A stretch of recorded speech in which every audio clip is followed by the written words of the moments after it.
just gonna mute that audio real quick. Hello, my dears. Hello, my darlings. And happy early Valentine's Day. I had no intention of that audio being creepy as hell. Because when I first loaded up the game, it had like very cutesy and sweet audio music. I take my headphones off for 10 minutes, start the stream, and man, it got creepy. Hi, I swear to God, that is the audio from the game. Hi, how is everybody? How are you all doing? I hope you're doing well. Thank you, Sel. Thank you, guys. Yes, we are in Giffany tonight. Hi, Kitsune. How are you? How are you doing? Thank you. Thank you so much for coming in. I super duper appreciate it. And you're new to my community Discord, so welcome there too as well. I hope you are all doing well. I hope you all are excited for our annual Valentine's Day odd dating sim game. Last year we played Hot to Full Boyfriend, and this year we get to play Cooking Companions. How big and sparkly can my eyes get? I don't know, can they get, I can make my eyes pretty big, just, I get anytime you compliment me, I get another highlight in my eye. The glitter that I have on my face actually reacts to UV light too, by the way. It's a very special glitter. You're doing pretty good, thank you, and I'm glad to hear that you're doing well too. I don't know if I'm gonna keep this head bow on for the entire stream. We're gonna see how it goes. I literally haven't worn this costume since 2019, so I'm just like, you can almost see the bunny shaves. Awesome. Yes, Sweet Pea has her throne in the back. We've built her up the throne. Now with the new webcam has like a wider whatever range. It's just, you can pick up on things better. She started streaming. That's okay. You go have fun with your Dead by Daylight. Thank you so much for popping in. And I appreciate the couple from her Huntress cosplay. Thank you. I'd love to do more Dead by Daylight cosplays. They're definitely, I have a few on my list. I definitely want to do Trickster, the K-pop singer. I'd kind of want to do a version of Meg just because there's a few I'd like to do. There's a version of the nurse that looks kind of fun. Yeah. But unlike last year, we're not playing on Valentine's Day. Exactly. Oh god, you're already up to 7k. I'm terrified, dude. For those of you who don't know, Yoda's saving up all of his channel points. Instead of redeeming it on the Street Fighter cosplay challenge, he's using all of his channel points to request a game, and I'm terrified for what he's going to request. Thank you, I appreciate it, and good luck with your games. Hope you'll win, son. I love the meme, are you winning, son? So anytime, like, doesn't matter who my friend is, I just there go, are you winning, son? I hope you win, son. Hope you're doing well, son. I just try to be the awkward dad to, like, their gaming son, and they don't have any idea what's going on. Yes, everybody, Emmy Enchanted is the amazing artist of this fan art of me. I love it to pieces. It's so good. I love it to pieces. So I wanted to put that there. But yeah, I hope y'all are doing well. I was gonna do a casual version of Meet Suri from Demon Slayer, but then I realized that the sweater I wanted to wear I don't have at this house. So I started looking at my cosplay stash, and now we're in my Giffany cosplay that I literally haven't touched in years. And this one hair, like, I'm not even using the normal wig or headband that I usually use for this, but we're trying our best. Ooh, we redeemed a dab. Damn. Giffen Mordo dab. Damn. Thank you for also redeeming points to the Street Fighter cosplay challenge. I super appreciate it, Go Rules. But yeah, tonight we're going to play Cooking Companions. It's an indie game by Deer Stream Studios. Just came out. I haven't played it at all. All I know is that you're cooking, it's a dating sim, and that there are horror elements. So that's all I know. And also that it, on average, takes most people about 2.5 hours to beat, so we'll definitely be able to beat it on stream tonight, which is exciting. So I'm going to go ahead I don't know. Are we going to cook our companions? I don't know. See, like, look how cute and sweet this menu is, and then I turn on the audio. I swear to God, I haven't adjusted the audio. This is the audio of the menu. Fresh as heck game. Yes. It's like really fucked up. As always, let me know if I need to adjust the audio, turn things up or down. Like I said, I might take this off as we start playing. We'll see. Because I can already feel a spot where it's starting to dig into my skull, and I'm like, please don't give me a headache. But yeah. We shall see. I mean, it looks cute. See, this is the audio I got when I first loaded up the game. And then I didn't pay attention. I don't have any Tito's in my drink tonight. I ran out, so we're flying sober tonight. But I did load up a mug, just cause. Alright, new game. This game is not suitable for children or those who are easily disturbed. Do you wish to continue? Oh boy! Like, I almost wish I didn't know that there was a horror element to this game, because I feel like I'm gonna be expecting it. So, like, I wish I didn't know. But I know literally nothing about this game. This is gonna be fun. Alright, I gotta do my voice acting. I gotta get some expert voice acting in here, y'all. This one piece is, like, bothering the shit out of me on the side. As if you need anything.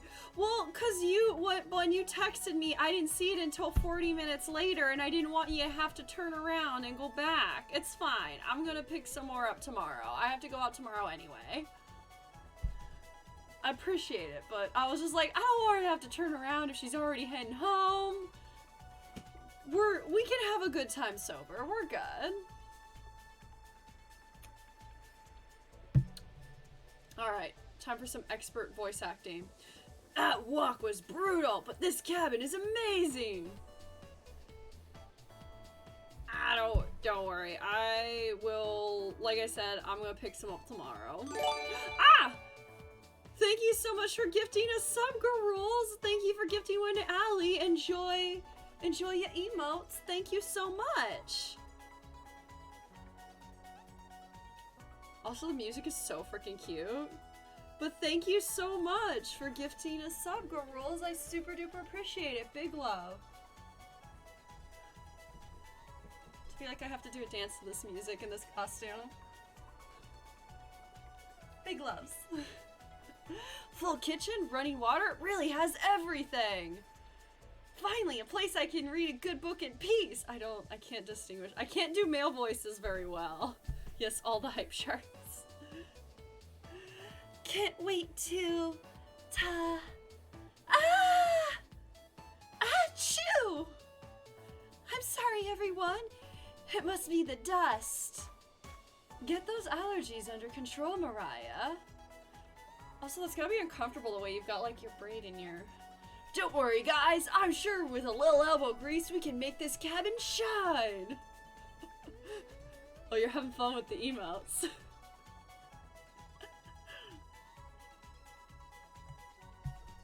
So are you volunteering to clean, Gregor? No.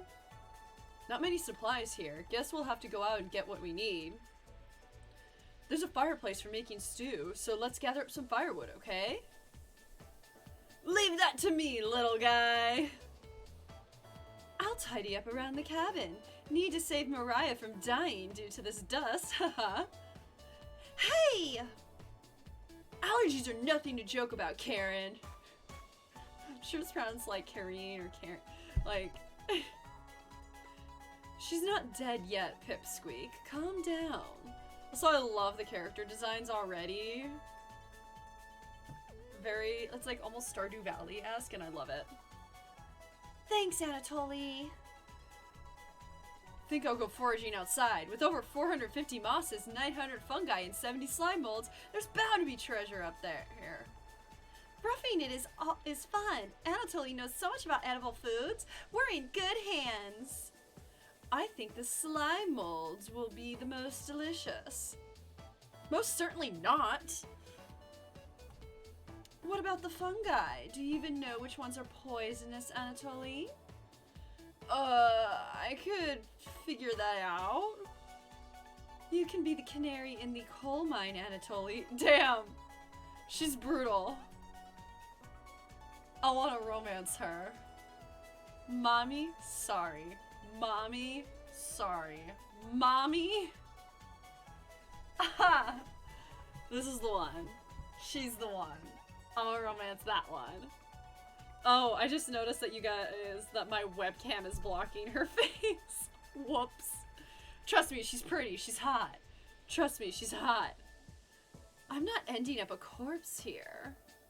Oh god, is that foreshadowing? Eek! Keep both eyes open, little guy. Plenty of woods and brown bears around. They won't be a problem. I read up on 10 different techniques to incapacitate them. I'm just like, what's their story? They've arrived at this, like, cabin in the woods. Who are they? What are their relationships to each other? Is there an apocalypse going on? I'm like, I'm bracing myself for a million different possibilities for what could potentially be going on. So I keep noticing that this is sliding. We just find me just... Okay, so I don't think I'm gonna wear my hair bow for stream with my headphones. Because that just like popped off my headphones when I tried to fix them. So I'm sorry, we're gonna be an inaccurate Giffany cosplay right now. I'll go ahead and I'll put this here, so that way... Here, Sweet Pea. Sweet Pea will wear my bow in the background. So that way I'm not like a totally inaccurate Giffany cosplayer. I'll put it on at the end when we're chatting. Number 1 is Anatoly! Oh yeah, sorry Mariah. Got carried away again. I'll help Anatoly look for food. I'm definitely better at warding off wild animals. If we come up empty-handed, we can always eat some of the food we've brought. You mean the emergency rations? Bad idea, chomp. Hey, Anatoly and Mariah are getting the food. Gregor is gathering the firewood. That makes you our designated chef. Everyone's looking at you oh, yeah, that's right. I'm part of this. I'm part of this story. Everyone's looking at you expectantly. You nod. Whoop. Accidentally. My phone was charging and I accidentally unplugged it. Very excited to try your cooking. All right, everyone. Let's go to work while there's still sunlight. Yeah, I forgot. I'm part of this story. I'm not just a voyeur. That's right. I'm dating them. Later. Here she is. Now you guys can see how pretty she is. Mariah, Anatoly, Gregor. The 3 exit the cabin, leaving you and Karen alone. I think Anatoly put the supplies in the kitchen. Thanks for helping out with the cooking. Tutorial: to save the game, right-click or hit escape button on your keyboard to pull up the menu. Well, we'll just save, just in case. Do that just in case, because the game told me to. This menu will also allow you to adjust volume levels or to exit to the tile screen to view unlockables. Please note, going back to the main menu or exiting the game without saving will remove progress you made. Be sure to save. Do you have any experience making meals? Oh boy. Probably not. I'm extremely lazy. Say nothing. Just gonna go with, of course. Yeah. I hate cooking. Genuinely, as a person, I hate cooking. But we're trying to impress. We're trying to impress our future romantic interest here. So, is that so? Looking at you, I think you'd be good at serving up food poisoning. Ouch. Also, let me know if I need to adjust the audio and turn up the background music, because I worry that it's too low. But ouch! Karen! She just cut deep. She says it with a smile. I mean, I love her. I love characters like this. But damn, bitch! Ouch! right. It looks like Karen will remember that. Oh, shit. That was an unpleasant sound effect. I'm scared. I feel like I shouldn't have answered that way. I feel like I've already made a mistake. Anyway, going to check out the living room. Let's talk later. Karen heads to the living room and starts dusting a little bit. You decide to look around the kitchen to find the ingredients for the meal tonight. Tutorial, you never know what you'll find around the cabin. Clues and secrets may be revealed by searching an area more than once. Clues and secrets, you say, in my dating game? Okay. Alright, I'll bite. Why not give it a try? What area do you want to search first? Let's search the cupboards. First few cupboards are empty. Anatoly must have put the supplies somewhere else. Let's check what happens if we do the cupboards again. You check the cupboards again. Just some mouse turds and cobwebs. You check the cupboards underneath the sink. You found a dead mouse! Yay! We found a dead mouse! Yay! I don't have PTSD, no. This would be a great gift to give to Karen.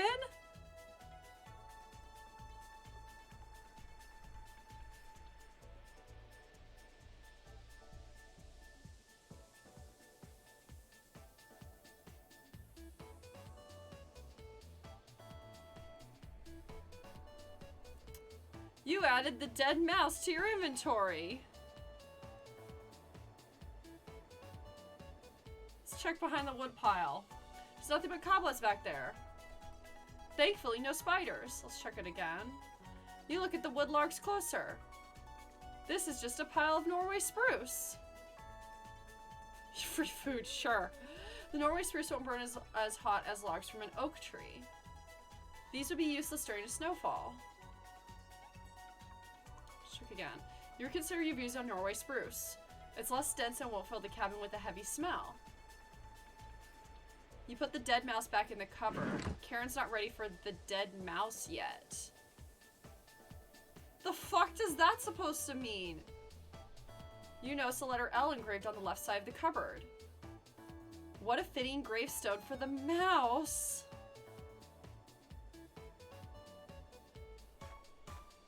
Okay, that's, I think, all we can do over there.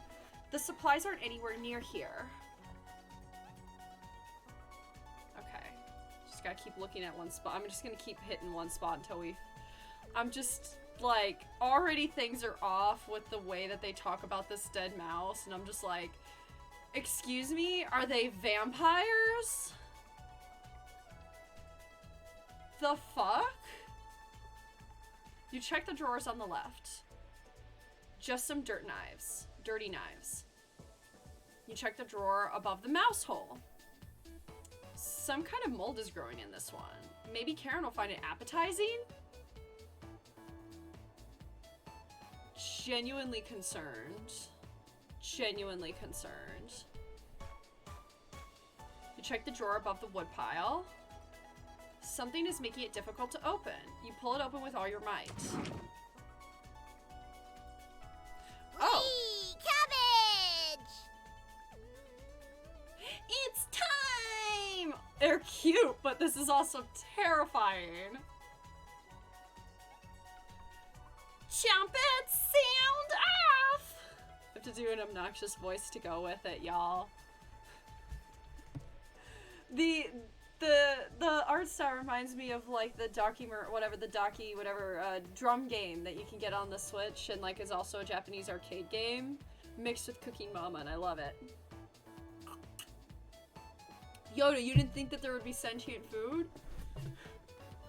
Onion! Never fear, Onion is here. What kind of fucking sound was that for bread?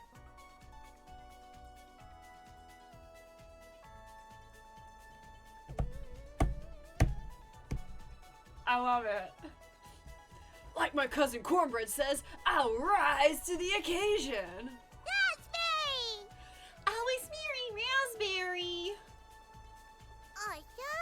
Potato? Cabbage stuffed me in this drawer. I'm pretty sure this counts as kidnapping.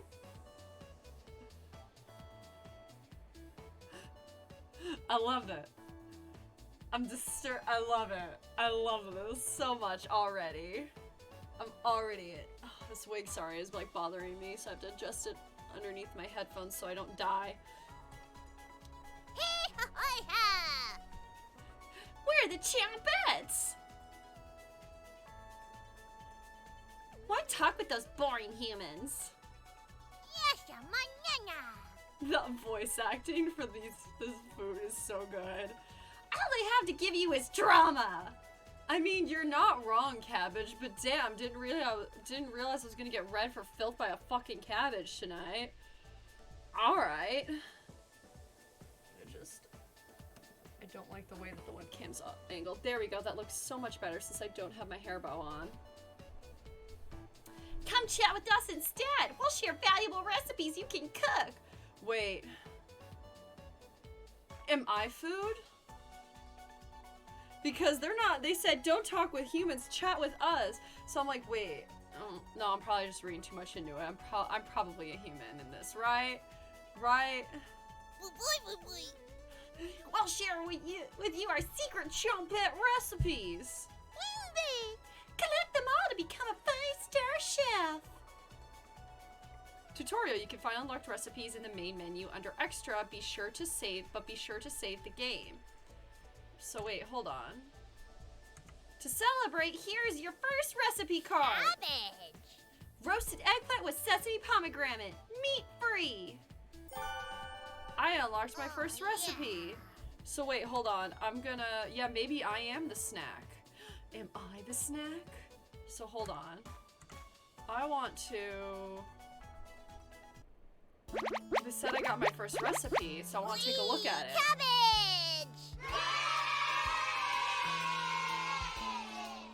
Oh, that's the character. Wait, oh, this is our characters. So, like, we have characters for everybody. For easier time, cut the cabbage in half, then cut the halves into quarters. Wow, okay. I wanted to look at menu cards. Were there menu? Okay, here we go. We got characters, we got menu cards. Oh, so, like, they're actually legitimate recipes that you can use in real life. That's actually a really, really nice little detail. I don't like to cook, and I'm a very picky eater. So I probably won't use these, but I can certainly pass these along. And if you are really into cooking, this could be really, really fun. I think that's a really nice touch for a cooking game. I love it. Oh, yeah. Yeah, this is just secretly VeggieTales.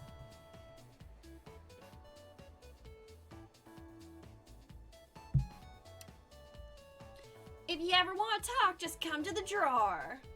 Champets, Hoo-hoo! let's move out. Cabbage rudely slams the drawer closed. You wonder if what you just saw was real. You're slightly worried about what this means for your mental state. But only slightly. Just a little bit. Hey, did you find the supplies? You shake your head. Am I just not gonna tell her about the fucking sentient vegetables in the kitchen drawer? Also, what the fuck are they doing? Who created... I have so many questions. So many questions. Anatoly lied. He actually put them in the bedroom. Idiot. Here you go. You got the emergency supplies. Yeah, obviously this was Umbrella Corp. This is secretly a Resident Evil game, you guys. Surprise! I tricked you into another Resident Evil game. Haha! Karen leaves you alone. You start a fire with some of the wood and get to work on cooking dinner. Tonight's entry, vegetable stew. Entree, sorry. It didn't have the little dashy thing, so I pronounced his entry as I was reading it. In large saucepan over medium heat, you heat some water with potatoes, carrots, and celery in it. 15 minutes later, you drain the pan and set the vegetables aside. Placing some butter in the saucepan, you melt it over medium heat. Throw in some chopped onions. You cook chopped onions in. You cook it about 10 minutes. The onions are tender and translucent. Perfect. You next mix in some flour, salt, pepper, and heavy cream into the saucepan, adding the vegetables into the mixture. Hours pass. We're just not going to talk about the sentient vegetables. Like, it's just, that didn't happen. Absolutely not. We're back! More firewood than you'll ever need. We found some wild sorrel. Maybe tomorrow we'll have a bigger bounty. Anatoly's burying the lead. We saw a red deer. Mariah spotted it. Yeah, that's great. Anyway, killed 17 spiders today while you were out looking at deer. Ah! That is terrifying. That should come as no surprise. There's over 160 species of spiders here. That's not trivia I need to know. That's not trivia I need to know, sir. Uh-oh. 160?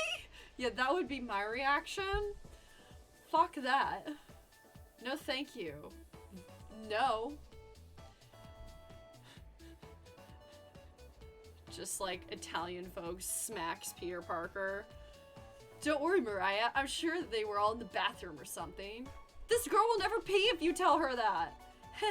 No. Almost all of them were near the couch. That's not fucking comforting, ma'am. Ah! Don't want to actually yell. I was gonna sleep on the couch. That's where 16 of them were. I'm not sleeping on that couch then. Wait, where was the 17th? Where was the last one, Karen? Where was the last one? And there's only 2 beds in the bedroom. There's only 2 beds and 5 of us. Oh no. Whatever shall we do? Oh no. Don't sweat, Mariah. I can sleep anywhere, so I'll sleep in the rocking chair. I'll sleep with one eye open just in case any of them swarm the couch. Thanks, Gregor. Karen and Anatoly, you two take the bedroom. Thanks, big guy. Joke's on you, Gregor. I always planned on taking one of the beds. I love her. I mean, yeah. Hey, Anatoly, I snore louder than a lumberyard. Sweet dreams, chump. I love her to pieces. I love this woman. There is temptation to cosplay her. I won't fucking lie. I will not lie. You turn back to your bubbling vegetable stew and try a bite. This tastes pretty good. You cooked vegetable stew. Fuck yeah. Straight, I'm an amazing chef, you guys. Clearly, I'm incredible. Amazing. You set the table and ask everyone to dig in. This music's like, I just feel like dancing.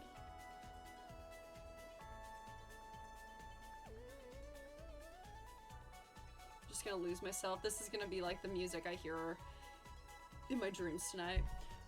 Oh wow, this smells delicious. Thank you. You must be a world-class chef. Karen takes a bite. It's bland as hell. Damn, Karen. No, I don't think there's a skull. I think it's a swirl. Don't think it's a skull. It might just, I think it looks like a swirl. I mean, that would be ominous if it did. Karen! Tastes like every other vegetable stew I've ever had. So generic. Damn. Could probably use some meat next time. Gross. Something tells me that meat is gonna be like a plot twist and a problem. For a side dish, we could bake some bread and utilize the Fragaria vesca, also known as strawberries, for some jam. Yeah, clearly I should have just dropped the fucking dead mouse in there. Didn't let me, didn't give me an option. Nobody cares, Pipsqueak. Damn, she's brutal and I love her. Everyone laughs at Karen's polite ribbing. Sure, that was polite. Nothing makes you happier than cooking a great meal for friends. This could very well be the best day you've ever had. You go to bed stuffed. God, that's so fucking ominous. Why'd they have to choose this font? It's a very ominous font.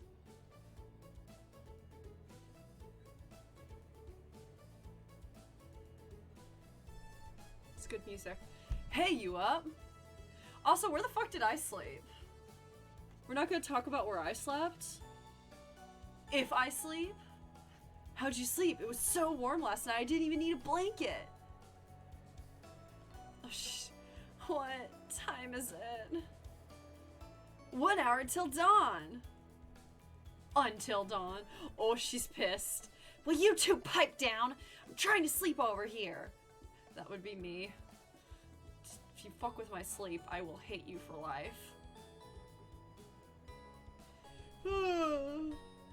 Gregor, the birds outside aren't making much noise yet.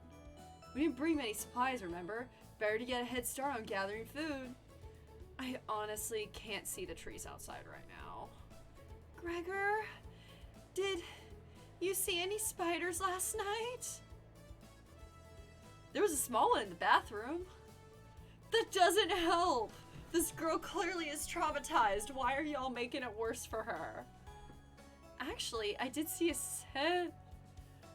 I hate centipedes so much. I stepped on one once with my bare foot and it traumatized me for life. No. Mariah turns a little pale. Yeah, me too, girl, me too. Not a fan. Yeah, it was a fucked up story. I wasn't in a good mental space either at the time. I was in the middle of a con crunch, like trying to finish up a costume for a competition. I was binge watching all of the Saw movies for the first time, so I was really on edge. So that just happening fucked me up for life. Ew, well, your base had a lot of centipedes? Ew, that's Okay, off of the centipede talk. Karen's messing with you, Mariah. Let's find some more than wild sorrel today. Gah! If you're lucky, little guy, maybe I'll teach you how to catch some wild brown trout. What's with you and meat, big guy? They keep saying meat, so weird. Anatoly's herbalism book stated that there's many more species of plants to eat out here. Let's leave the fish alone. You know I'm not, into meat. That facial expression and the way they...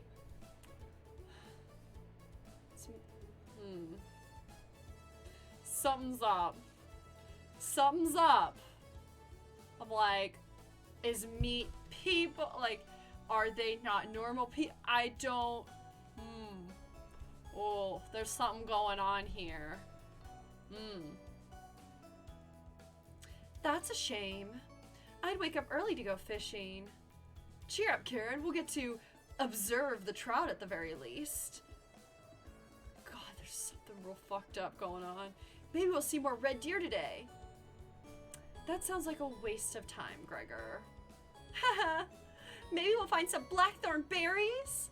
I love blackthorn berries. Huh. Haha. We'll be back later. Can you watch our stuff today? You nod. Thank you. Thanks. Huh. Damn, Karen. What's going on? Don't steal anything, okay? The fuck would I... Damn. Damn, girl. Mariah, Anatoly, Gregor, and Karen leave the cabin with a hop in their step. You're alone, but thankfully you have a drawer of trumpets to keep you company. Tutorial. Each day you'll be asked to explore a different part of the cabin.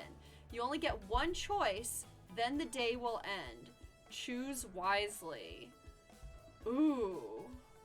Now that adds a certain level of stress. That I can only pick one spot to explore in the cabin each day. And that will probably determine what I can potentially find and what sort of, how the story's gonna unfold and what sort of ending we're gonna get. Oh boy. What do you want to check today? Well, I feel like, okay, talking to the Trompettes will probably reveal some things, but I also want to explore some things too. The basement's probably the most, I'm between the bedroom or the basement. Oh, let's start with the bedroom today.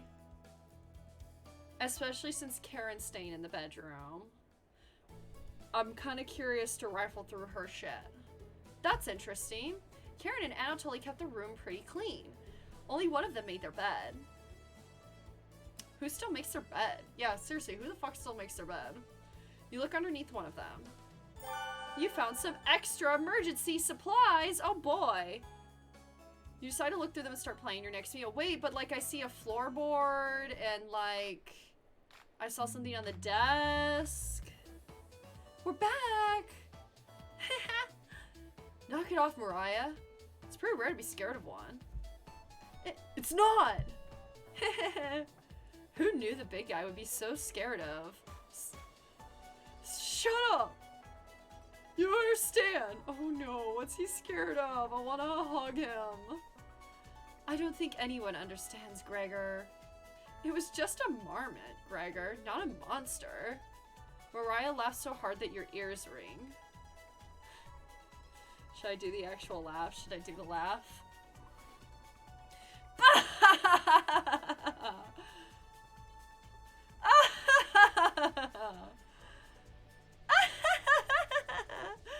Tears are rolling down Mariah's cheeks. She's laughing so hard that she's about to hyperventilate. Oh god. Stop Mariah from hyperventilating. Absolutely not. I don't even get the choice. I don't even get the choice to stop her or not. One less mouth to feed, right? Well, that's dark. That's dark. You don't get it! It's pretty personal! Then please explain, big guy. Gregor looks incredibly uncomfortable. Let's leave him alone. Yeah, we're all mean. They fit in with us. We found raspberries and elderberries near the cabin. Quite the selection of berries. We also found more wild sorrel. Is this going to be enough for a good meal? Everyone's looking at you for an answer. You decide to do an inventory of all available ingredients. It takes you a while, but you decide your specialty, cabbage rolls. You first bring a large pot of water to a boil. You let the cabbage leaves boil for 2 minutes, draining the pot into the sink. In a medium mixing bowl, you combine some cooked rice, onion, and egg, salt and pepper along with some tomato sauce. You use your hands to mix thoroughly and decide to wash your hands after it won't come off. Dividing the rice mixture evenly between the cabbage leaves, you then roll them up and tie a string around them so they stay in one piece. I wish I'm not to be nitpicky. I do wish there was a little, I could like do some of the cooking with gameplay, but you place the cabbage rolls in a large skillet over medium heat, pouring the rest of the tomato mixture over the top. Covering it, you bring it to a boil. I miss Cooking Mama. This game makes me want to replay Cooking Mama. You reduce the heat to low and let the cabbage rolls simmer for about 40 minutes. Be sure to baste it with the liquid. Heyo! We cooked cabbage rolls! Yay! Mariah looks optimistic. Karen looks skeptical. Anatoly looks curious. And Gregor looks thrilled. Gregor feels like he would be thrilled with no matter what you do. Like, you can do no wrong in his eyes. He will always be proud of you. And I love that vibe. You watch intently as everyone takes the first bite.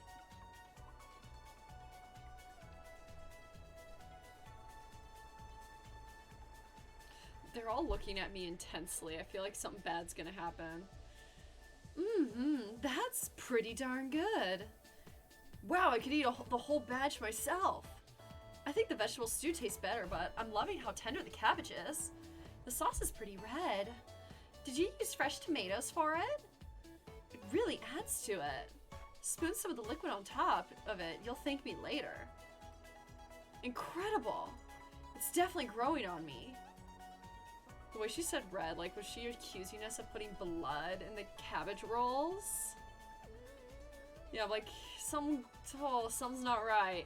Thanks again for cooking. This really was something special. Everyone leaves the dishes behind for you to do, because of course. It's not like I slaved away on the meal, but sure, fine. I guess I'll do the dishes. Not happening. You settle in and go to bed. Everyone goes to bed full. Tomorrow will be another great day. Will it, though? We'll see. I'm already scared. I'm like waiting. I'm like bracing myself, waiting for it to happen. Good morning, everyone! Dude, I would hate this man in the morning. Again, Gregor! Can't you let us sleep in? Not today! Why? Storm clouds are gathering outside. We need to find some food before it begins to downpour. Gregor, you're overreacting. We have enough food to last us a while. Enough food? I thought we used most of the supplies for last night's dinner. He's right. The meal you made was delicious, but it used a lot of what we had.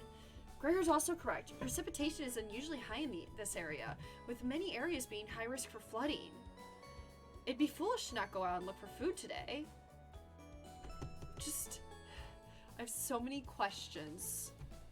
How do you all know each other? Why did you come to this cabin? And emergency rashes, I'm like, there's something going on. Hi, Origination. We're playing Cooking Companions. It's a cooking dating sim game with a twist, apparently. I love the music for this.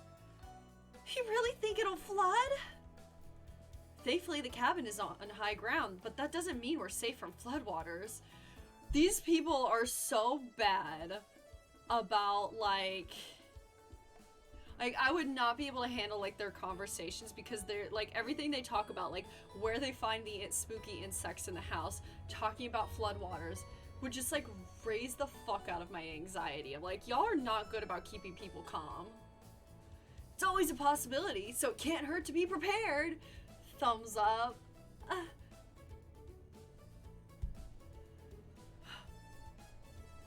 You're losing it, Gregor. Karen!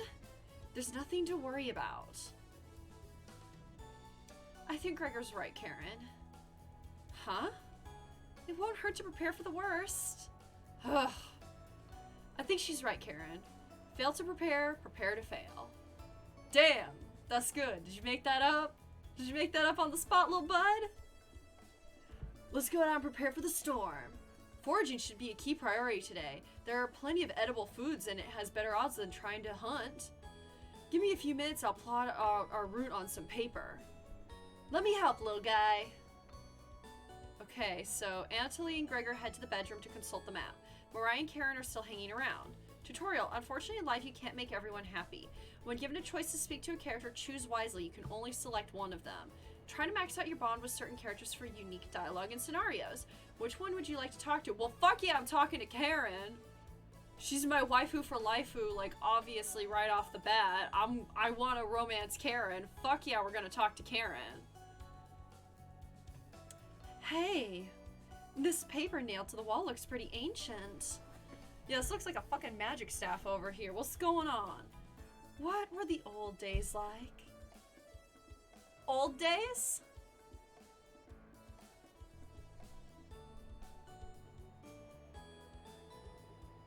What?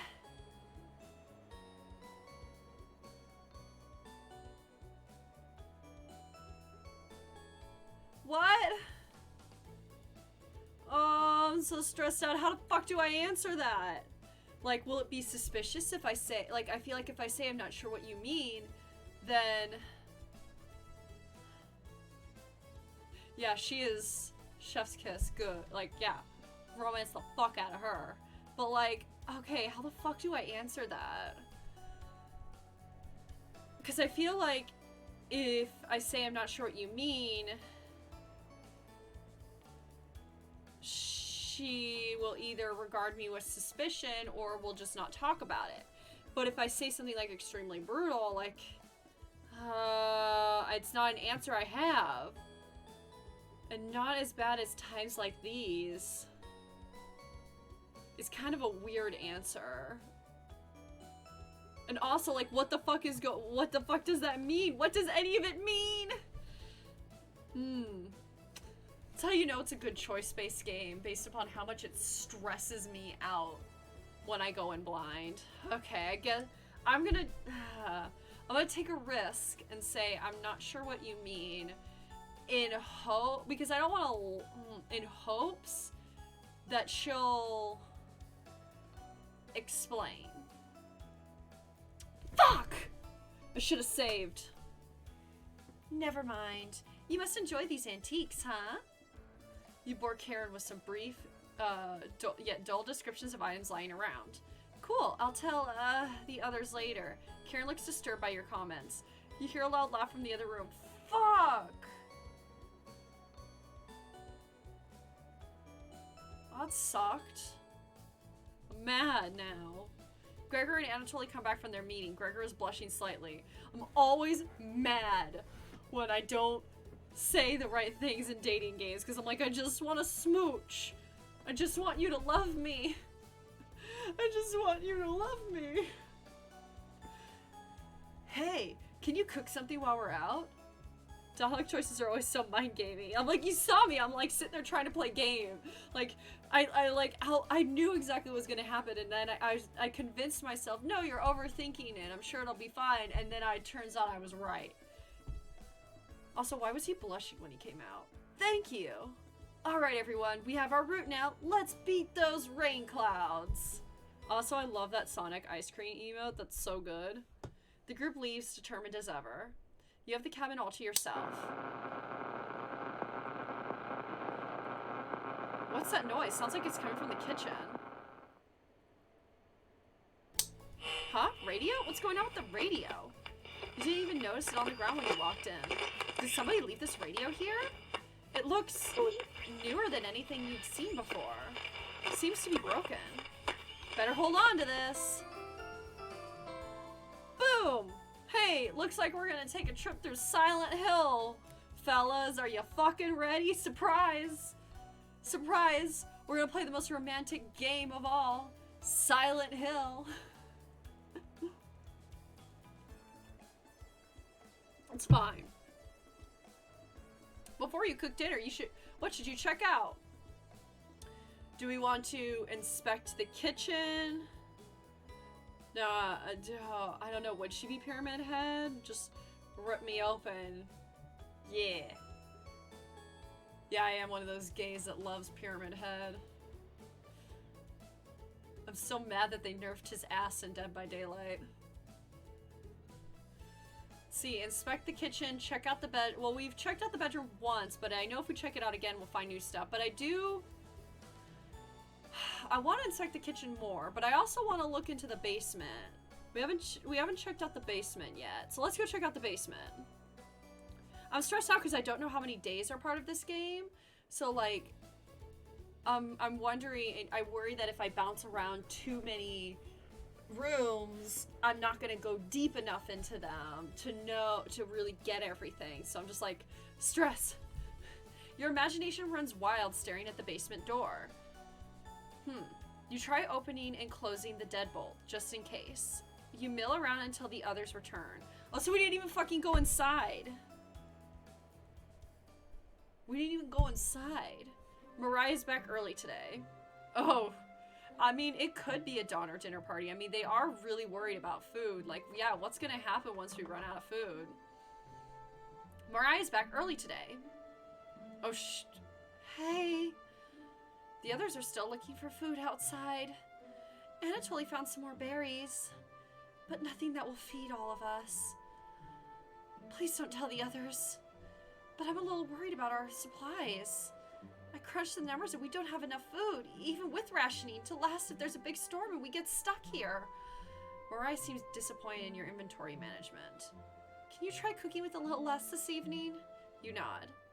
Thank you. You've done such a great job with the meal so far.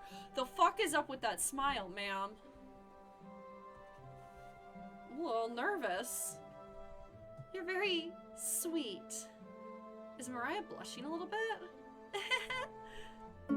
Mariah will remember that. Remember what?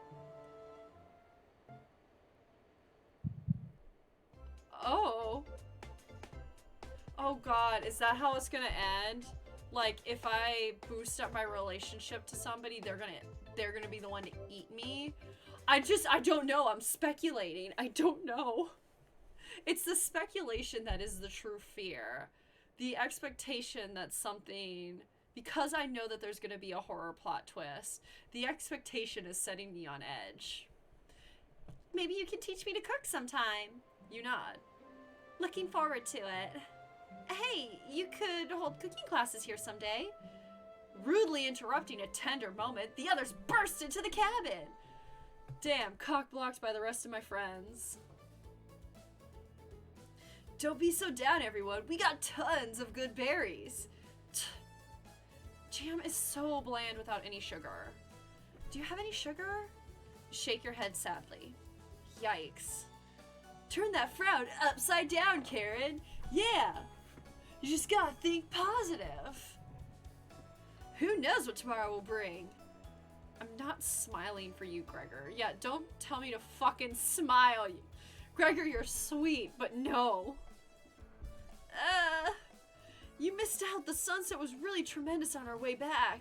Hues of orange, red, even a little purple poking out. Red sky at night, sailor's delight. Red sky in morning, sailors take warning. Yay! So we can expect a sailor's delight tomorrow? That's awesome! Just gonna ignore that? Alright, cool. Very thirsty. This game's making me... Just talking with Karen makes me thirsty. Gotta hydrate. You're such an optimist, big guy. We must have walked a few miles today. Gorgeous sights. You could even see snow on the tips of the mountains. Uh-oh. That rumble sounded like a dying calf. You look from person to person, trying to determine who it was. Yep, bisexual panic time, motherfuckers. It was definitely Mariah. Mariah! I'd recognize that sound from anywhere. Ah! Guilty! Mariah looks embarrassed, but the group laughs at her honesty. Except for you. You search your mind for something to say, but all you can think of is an old riddle. Ahem. Those who have it do not want it. Those who have it least succeed. Those who have it for too long perish. When you feed it, it gets smaller. What am I?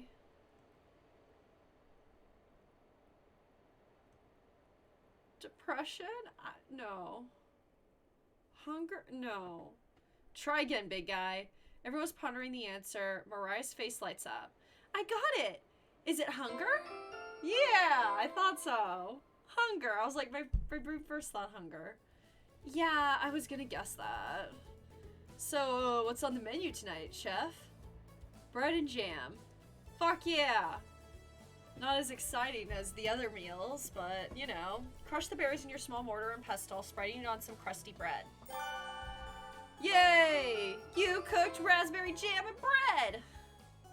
The bread's a little tough. Gregor, don't look a gift horse in the mouth. This homemade jam is to die for, haha. Die for, haha, ha. Sorry. No, you're right. No, you're right, Gregor. This bread stinks. Mariah! Everybody laughs.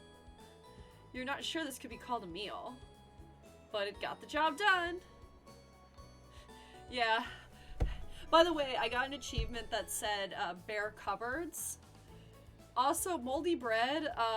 There are certain types of mold that can get into grain supplies that when then baked into bread can create an LSD effect.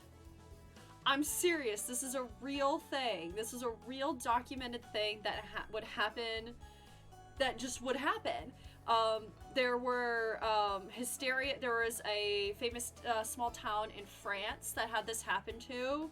Just fits of hysteria, like to the point where it's like super gory details, like so gory. It's actually my personal favorite theory for the Salem witch trials. we kind of all have the consensus with the Salem witch trials that they were primarily, you know, just bunch of small, you know, bunch of young girls. And what did young teenage girls want? They want power, and they want to be seen, and they want to be heard, and that wasn't something that they had in Puritan times. So, you know, you make up some fucking possessions and some witchcraft, get some attention that serves other people in the community for land. So, like, a lot of people, so, like, the main thing about the Salem witch trials is that they say, oh, it's mainly attention and land ownership. That those are the main reasons for what went down. But there is another theory that the Salem witch trials were also a result of mold in the grain bread supply. Hold on, I feel like I gotta pop over to my intermission screen while I tell this story. Sorry, I know a lot about his weird little history facts.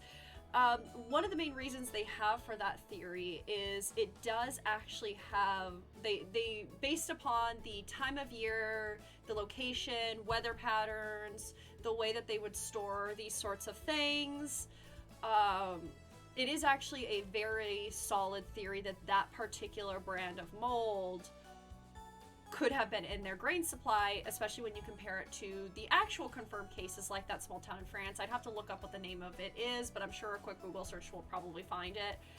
And so it is a very possible theory that essentially everybody during the Salem witch trials was tripping out on LSD, so that's why they thought that the devil was there. Because, you know, these are people that, like, yeah, you know, drugs, not a thing. Like, they don't even have cough medicine. So they have had no exposure to anything. And I mean, LSD is not like, you know, you can really prepare for that, but that's one of my favorite things about, like, trying to explain fantastical things is, yeah, you could go with the boring theory that, oh, they were just making it up, or it's just, you know, embellishment over time, or, you know, people are just embellishing, writing things down, or telling these stories, or it could be that everybody was tripping on LSD.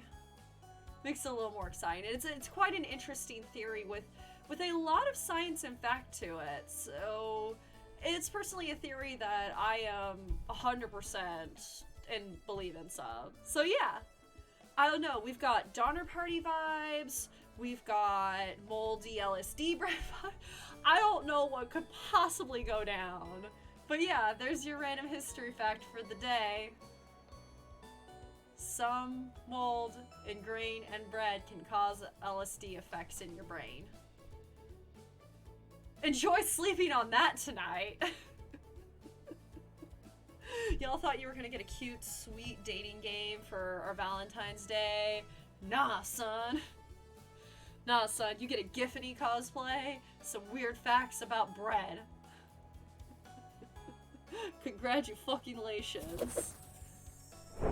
The bow is covering a part of my screen, so I had to figure out how to get to it. Everyone thanks you for dinner and heads off to sleep. Sir, we're not gonna go that deep. You go to bed wishing you had more. You have a strange dream. Something is riding on your back, and it's becoming a nuisance. You try to see it in the mirror, but you can't get a good look at it. You try almost everything, but it won't get off. The pain between your shoulder blades is getting worse by the minute. You wander away from the cabin, stumbling by a river to soak your pain in cool water. You didn't want things to come to this, but you've exhausted all other options. You swim out to the middle. Rocks on the bottom cut your feet. You slip and fall to your knees. You lean back, trying to submerge the thing underneath the waters. But it won't drown. It won't drown. It won't drown. You splash frantically, plunging your head beneath the water. The current takes you downstream. You try swimming to the shore, but it's no use. Water fills your mouth and nostrils. After a minute, you stop struggling against the current.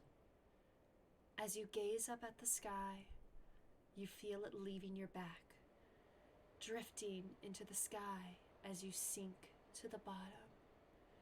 As you take your last gasp, you see what was on your back staring into your eyes. But you don't even have the air in your lungs to scream.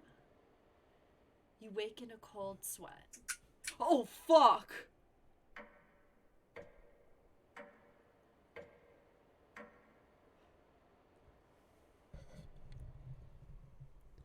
I'm sorry, what the fuck was that?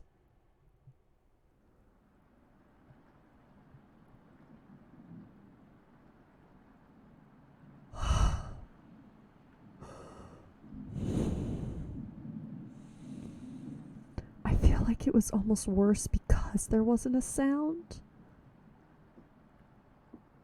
Like, if it had a screamer sound, I would have just been like pissed off. But because it was so fast, like my brain only registered little bits of it, it was like so much worse. It's so much more frightening.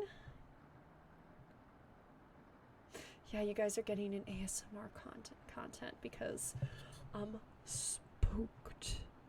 I am fucking... It's a little unsettling. It's a little unsettling. I think that's probably why I didn't get caught, because it wasn't a traditional jump scare. So a traditional jump scare, I can get like a little startled and then like just laugh it off and get desensitized. But because it was so subtle, so soft, and I had brought it down with the reading of that dream. And with, oh man, that got me. Thank you for clipping that, Yoda. You got gnomed in VR chat. Okay. Whew. Alright. Wake up! Sorry, you were making strange noises in your sleep. What's going on, Gregor? Did the lightning wake you up?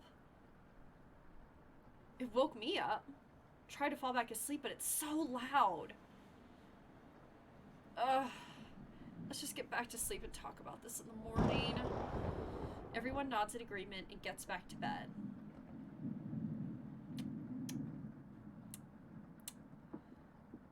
Oh, fuck. Except for you. You can't fall back asleep. You still have goosebumps from the nightmare. Oh, Karen's snoring is louder than a sawmill. You find it very loud and very distracting. You don't sleep a wink. Everyone is now up and awake in the cabin. You hear the front door open quickly and slam shut. Anatoly sounds petrified. Oh, fuck. I looked out the door and we're completely surrounded by floodwaters. Looks like sailors take warning was more appropriate for today. Ha ha ha ha ha ha. Maybe it'll clear up tomorrow? You can't steal big guy's optimism, Karen. Why the hell not? That's all he has going for him. He's also good at chopping wood, though. Like the picture when I oh, was it worse when you actually looked at the picture of what it was? Was it just worse? Knock it off, you two. Mariah, do you think it'll clear up tomorrow? I give it a 27% chance of clearing up tomorrow. Oh, it was spoilery. Okay, then don't spoil. Don't spoil. I'm ready for the spooks. Based on what? I was bored stiff, so I read a book on local precipitation levels for the last 20 years in the living room. Sounds like you're stealing Anatoly's thunder. Anatoly, you're a book nerd, right? Why didn't you read it? Couldn't make it past the cover. Is that right? Yeah. That bookshelf has some great books on artisan crafting and natural sciences. Why let them sit there gathering dust? Exactly. How'd you arrive at a 27% chance of it clearing up tomorrow? It's easy. Take this time of year, multiply it by a factor of... Mariah begins to explain meteorology to you. She isn't dumbing any of this down. Ma'am, I'm gay. I can't do math. don't. No, I will not understand. It's very similar to, oh god. Fuck all that. Where? So the first thing you need to understand, minutes of explanation feel like hours. I feel like Gregor right now, just, You look over at Anatoly. No, that's just Greek math, dude. He's listening, like, that is actually, like, some, I recognize some of the symbols. He's listening intently to Mariah. So intently he hasn't blinked yet. God bless him. You can see his eyes drying up. A tear rolls down one of his cheeks. This is brutal to watch. Mariah finally wraps up her lecture. She ends with a bow. I mean, fuck yeah, you should, girl. Nobody claps. Aw, tough crowd. Yeah, don't be mean. But Mariah, that was awe-inspiring. You lost me a few minutes in, but it's okay. I don't understand a word of it. Mood. Ugh. Anatoly turns to you. Anyway, there's no telling how long this will last. We can't leave the cabin until these floodwaters stop. I know our food situation is a little tight. Oh, she looks terrified. Oh, God. But I know you'll make the right decisions. I believe in you. Me too. It looks like we have enough leftover berries for more bread and raspberry jam. I'll pass on the jam. Just give me some more crusty bread. Everyone laughs, except for you. With everyone stranded in the cabin, you need to keep everyone fed and happy. You sneak out to the kitchen while everyone's still talking. You get out some crusty bread and begin to work on making some more jam. With the kitchen to yourself, you decide to check in on the chompettes. Hello! Hello! Don't worry, as leader of the chompettes, I'll make sure none of the humans know about us. What the fuck does that make me? What does that categorize me? I don't... I have so many questions. So many questions. Onion! That guy, big guy, would try eating me like an apple, so I'll definitely don't tell him about us. Are your plans going awry? Sir, if you keep up with those fucking puns, I will eat you. I do love the voice acting for the bread, though. Got another cornbread classic for you. Did you hear about the bread maker's bakery burning down? No? Her business is now toast. Oh my god. Sir, you are a sentient piece of bread. Call it. Oh my god. That one's been done to death. Do you know how raspberry milk were introduced? You tell her no. Raspberry! Raspberry milk shake. Ma'am, yours was... Oh. Okay, sure. You let out an audible groan. Feel bullied by pieces of food. Sentient pieces of food. Did Cornbread teach you that one? Nope. Waste an entire day thinking about that terrible pun. I mean, yeah, what else the fuck are you gonna do in that drawer? Well, it was worth the time and effort, Raspberry. Maybe you'll win the annual Chompette Comedy Competition this year. I'm sorry, what? Raspberry! Of course. Onion! Not while I'm here. What is up with this piece of bread? I won't choke on stage this year. Isn't that every year, Bread? We still talk about that closing line, Bread. You're going to do great this year. How long have they been in this drawer? How long have they been in this drawer? Where did you come from? How are you created? I have so many questions. Anyway, don't think about eating us if you're hungry. Chompettes stick together through thick and thin. Raspberry! Ring your shine. Feast and famine. Potato, I swear to God, repeat the line or we're locking you up again. Can I get a meme of Cabbage with a fucking gun pointing it at Potato? Because I swear to God. Life or death. That's right! Chomp it! Move out! It's a fucking fever dream. Oh my God. I mean, I knew that there'd be sentient food in this game, but I didn't know how it was gonna go down. Also, I need to put my knees up. My legs up because my knees are fucking killing me. Like the old lady I am. Despite being cosplaying a cutesy Japanese anime high school homicidal video game girl, I am also underneath an old lady who needs to put up her knees. So I'm just gonna sit like this. It's okay. It's all good. The Chompets somehow managed to close the drawer on themselves. Yeah, how the fuck do they do that? You bring the crusty bread and jam into the living room.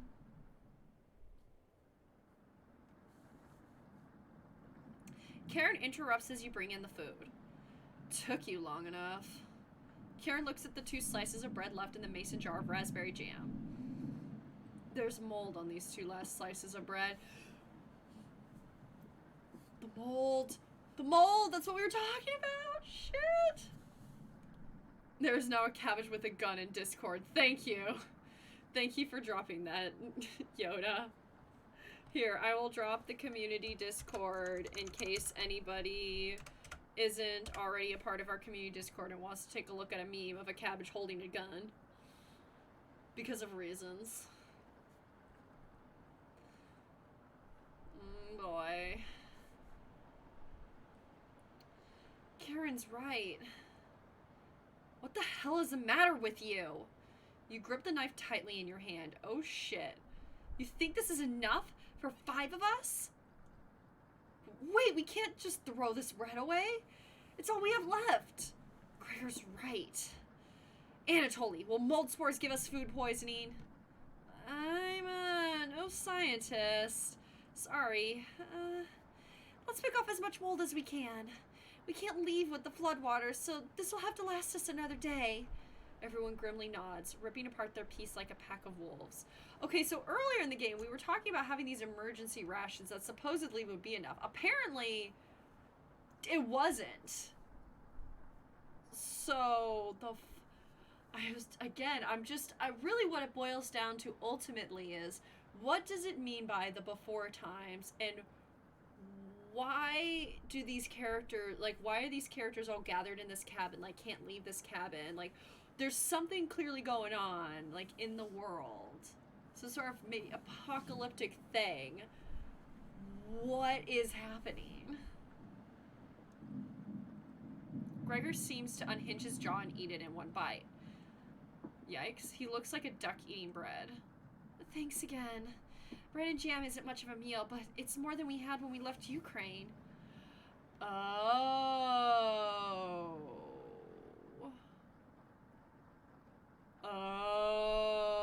Okay. Starting to make sense. Is this, ooh, are we diving into that piece of history? Plenty of rainwater outside, so at least we won't die of dehydration. But until the storm is over, nobody should leave the cabin. Should clear up if we just give it a chance. Anatoly, where are you getting that information from? Yeah, when you look at their clothing, it actively makes sense that it would be in line with, you know, Eastern European, yeah, they could be Romani. They could be Romani, or they could be Ukrainian, you know, because obviously there was, you know, a time when the Ukraine was under Soviet Russia, and there were, you know, uprisings and a lot of political unrest there. I mean, obviously there's still political unrest going on in Ukraine, but so I'm like, okay, are they Ukrainian having to leave because of the Russian control, Or are they potentially Romani? Like, what's our history here? One of the books on the bookshelf about the climate here. You're illiterate, so that definitely is a lie. Wait, he's fucking illiterate? Mr. Book Nerd is illiterate? What? I've seen him reading. Little guy's been studying. I'm serious. He pretends to read those books because he wants us to think that he's smart. But I can tell he's just staring at the page, faking it. Ooh, shit is getting serious. Teehee, we're gonna play a cute, sweet dating game, you guys. Happy Valentine's Day. What do you think? Anatoly doesn't know his weather corrections from a hole in the ground. Karen is correct. Anatoly can read. I saw it with my own. Fuck. Yeah, she is getting nasty. But I also want her to like me. Like, the way that he's reacting and the evidence that we've gathered up so far, I think she's right. But the way that she's going about it, I don't agree with. But I also want to date her. So, oh, fuck. I should have, okay, you know what, we're gonna save the game real quick. Gah. You're funny. I keep pretending with those books, Anatoly. Brutal, Karen. I found an old picture book in the living room, Anatoly. It depends upon how bad the joke's gonna be. Let me know if you want it small fry. Oh. Yeah, that was too brutal. You should never make fun of somebody if they can't read or if they struggle with reading, because not everybody either had the chance or grew up in an environment where they were able to read at a young age, or many people just struggle. Should never make fun of somebody who either struggles with reading or cannot read. Should never make fun of them for that. I feel nasty. Let's call it a day. Yeah, sure. I mean, you want Karen to eat you, but it could be a double-edged sword.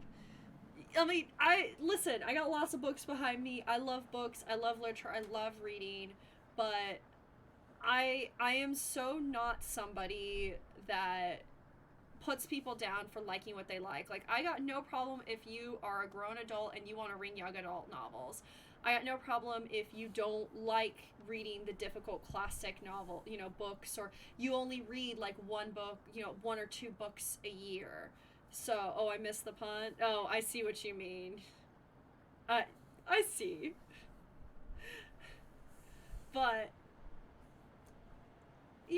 like, I am definitely someone who believes that you should broaden your reading horizons if you can, read multiple different things. Don't just stick into one genre or one, whatever style of literature, branch out. But again, I'm never gonna fault somebody for liking what they like. And also, I don't shame people for choosing, like, who don't like to read novels but will read a ton of graphic novels, because graphic novels are a great way to get you into reading, or they still count as reading, okay? I don't know. That's just my book lecture for the day. That's my book lecture for the day. Yeah, she does kind of sort of seem to be turning everybody against each other. Like, she's not helping the situation. Everyone shuffles off to their sleeping areas. 6 minutes later. I'm glad you called out Anatoly's bluff. You continue to impress. Like, I don't think that you should lie about that sort of thing, and I do understand that struggle of, wanting to make yourself perceived as smart so that way other people think that you're smart. But the way that she again went about calling him out on it, super shitty. It's a shame Anatoly's sleeping in the same bedroom. I should have never let him be the one to share with me. But what if it was just me and you? I'm sure we could study and squeeze a few novels in before bed. Oh, wow. You may be mean, but, like, at the same time, you are my type, girl. I never said I had good taste. You nod. Well, we'll have to see if we can kick him out at some point, right? Oh, you'll have to tell me about the anatomization book on the bookshelf. Really cool pictures in there. Karen looks like she has a crush on you. Let me know if you're ever free for a lesson. Okay? I didn't get a heart. Karen walks away looking very happy. You are definitely sure Karen will remember that. Oh, yay, yay, I did get a heart. Yay! Now we're back to the cute music. Yay! You get ready for bed and put a blanket on. You go to sleep very hungry. Damn. Oof. Like, shit has escalated. I know that, like, this tends to happen when food becomes a problem and hunger sets in. So it is being pretty realistic about that. I don't know, will we get a jump scare? You don't dream the entire night, but you sleep through everyone waking up. And that's how fast a deer could run if startled. Whoa! Incredible. Impressive. Yawn. I wish we had a deer here. With the food getting lower, let's just skip today's meal. No! It's only for one day. Various cultures and religions have practiced fasting throughout history. That doesn't make us feel any better, Anatoly. What options do we have? Our food wasn't rationed properly. Don't fucking blame me, bitch. Anatoly leaves mumbling to himself. So passive-aggressive of him. I mean, yeah, we didn't start strong, clearly, but, well, what, like day 4 or 5, and shit has already really gone downhill. Everyone goes to a separate area. Karen in the bedroom, Gregor in the living room, Mariah in the kitchen, and Anatoly in the bathroom. Who do you want to speak to? Fuck yeah, we're gonna go with Karen. Oh, hello. Looks like she's just slicing away at a block of wood. Hey, can I let you in on a secret? I've actually enjoyed your cooking so far. The others expect me to be rude and mean. So I have to keep that reputation up, right? Can't have anyone thinking I'm soft. You're not sure where this is coming from. Promise me you'll give me some cooking lessons soon? Okay. Yeah. She's not ready yet, but you nod politely. Thank you. You're definitely sure Karen will remember that. Heyo, another heart. Just, it's so, like, there's something foreboding about, like, the heart sound effect, because they use, like, the deep thump thump as opposed to, like, a little bing. So there's something foreboding about each of these hearts going up. You leave Karen by herself. Everyone looks pretty down this evening. Wish the rain would just stop. You're all doing great. We must almost be to the end of this nightmare. I'm so hungry. Me too. Ugh, you are too. You wish everyone a good night, get ready for bed. Oh, we're not gonna tell them about the chompettes, huh? Oh boy. You go to bed with a growling stomach. Oh boy. You have a strange dream. Get ready, motherfuckers. A boy is yelling at you in the kitchen. You keep telling him to lie down on the tray, but he keeps shaking his head, calling you names. So you do it. You lie down on the tray and make your body as flat as a board. You show him how it's done. His anger turns to courage, and he pushes you into the oven. As the stench of burning hair fills your lungs, you see him sneering back at you. You wake in a cold sweat.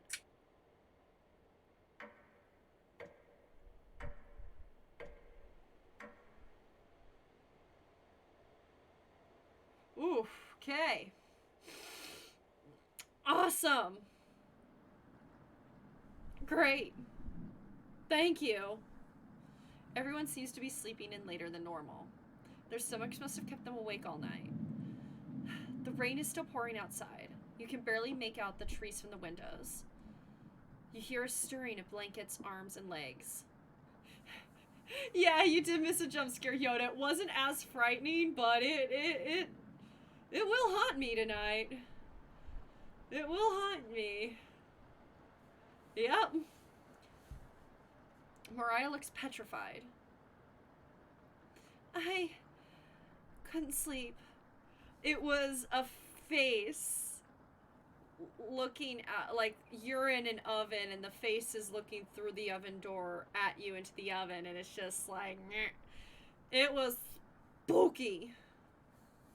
Yeah, it was just another quick picture. No, I think there was like a click. They did like a clicking sound to like make like the sound of like, you know, a door, like a clicking sound, but like they really didn't.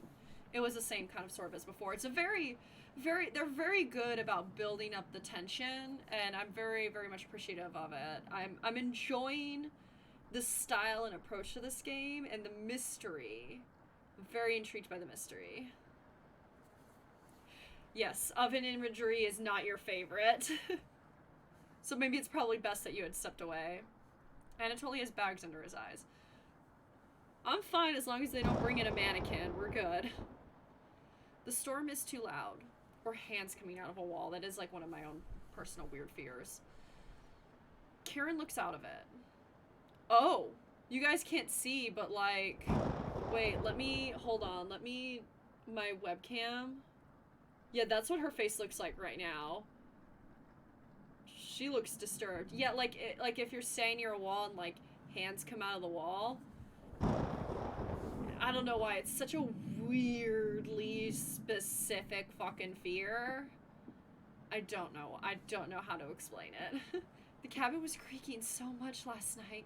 It's the first time we've seen her like genuinely disturbed. It sounded alive. Gregor looks a little gaunt. I got a good look out the window. Hand. Couldn't see anything due to the rain.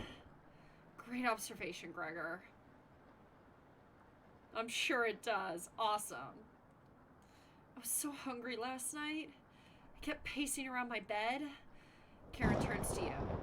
When is this going to end? I checked outside the door again. Floodwaters keep rising. Damn, what kind of fucking storm is this? Did you guys, like, end up in hurricane season? Jeez.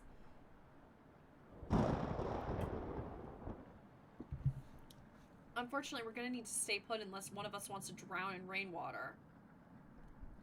As soon as the weather lets up, we'll be able to scavenge for supplies. How close is the nearest town? I don't know. 40 days and 40 nights of the Noahs. No, yeah, surprise, it's fucking Noah's Ark, but just, you know, I'm sure that I bet your bottom dollar there's gonna be some murder and some cannibalism. Didn't you have a map on you? I think I dropped it while we were running after Gregor. I'm sure it'll show up eventually. Oh no, someone's gonna smash his skull in, and I feel so bad because he's so sweet. Mariah and Anatoly go white as a sheet. How are we going to find our way back now? Well, I have to ride out the storm. Mariah looks at you. We're down to our last slice of bread. I don't know how much longer we can put off eating. The group stares at you. It'll clear up in no time. Maybe you're right. The group looks worried. They all gravitate into an area. You can tell Gregor's playing up fake optimism and Mariah's having trouble. Which one do you want to speak with today? Okay, you guys. I mean, Mariah seems way more troubled than Gregor, but Gregor could potentially snap if we... Like, I feel like I worry if we don't talk to Mariah, like, some shit's gonna go down, you know what I mean? Yeah, I feel... Like, don't get me wrong, I want to get to know more about Gregor. And I don't want to jump on him and be like, he's being toxic positive, because I do feel like we are starting to get to a point where people are throwing around the phrase toxic positivity a little too quickly sometimes. I mean, that happens with any sort of term. Gaslighting, you know, any sort of term gets thrown around pretty quick and pretty easily. So I feel, ooh, we've got 1 vote for Mariah and 1 vote for Gregor. Because, like, I feel like Mariah is very troubled, but I feel like Gregor's probably putting up that all of that false optimism as a defense mechanism. So that's why I don't feel like he's he's definitely not like toxic positivity. It's just his like defense mechanism. Okay, so you want to talk to Gregor? Yeah, let's talk to Gregor.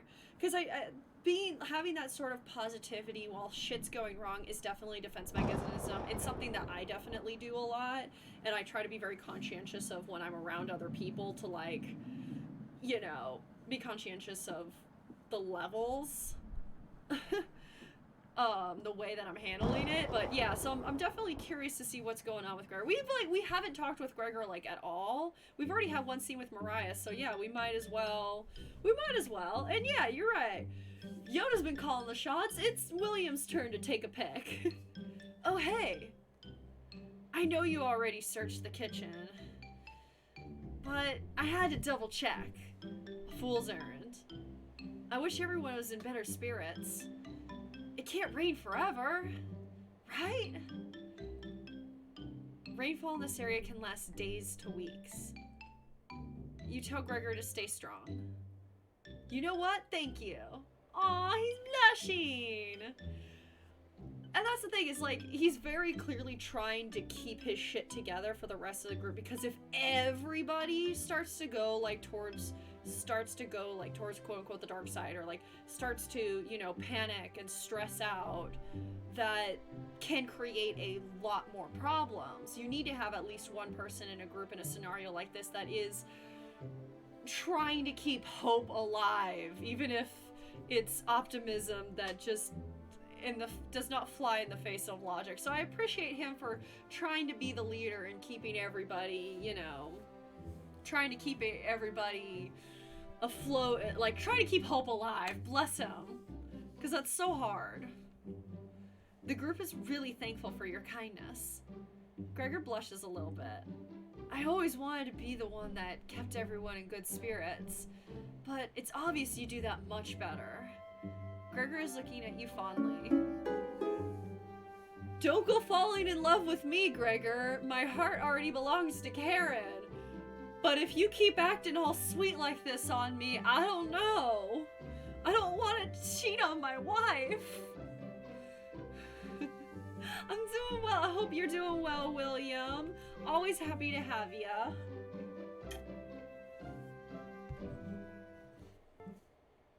Yay, we got a heart from Gregor.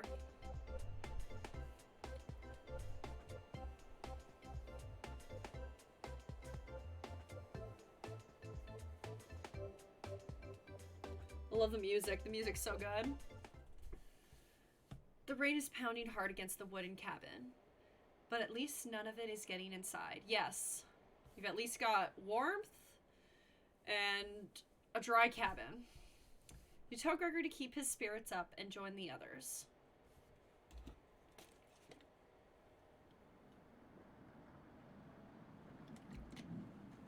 You call everyone together. They look grim.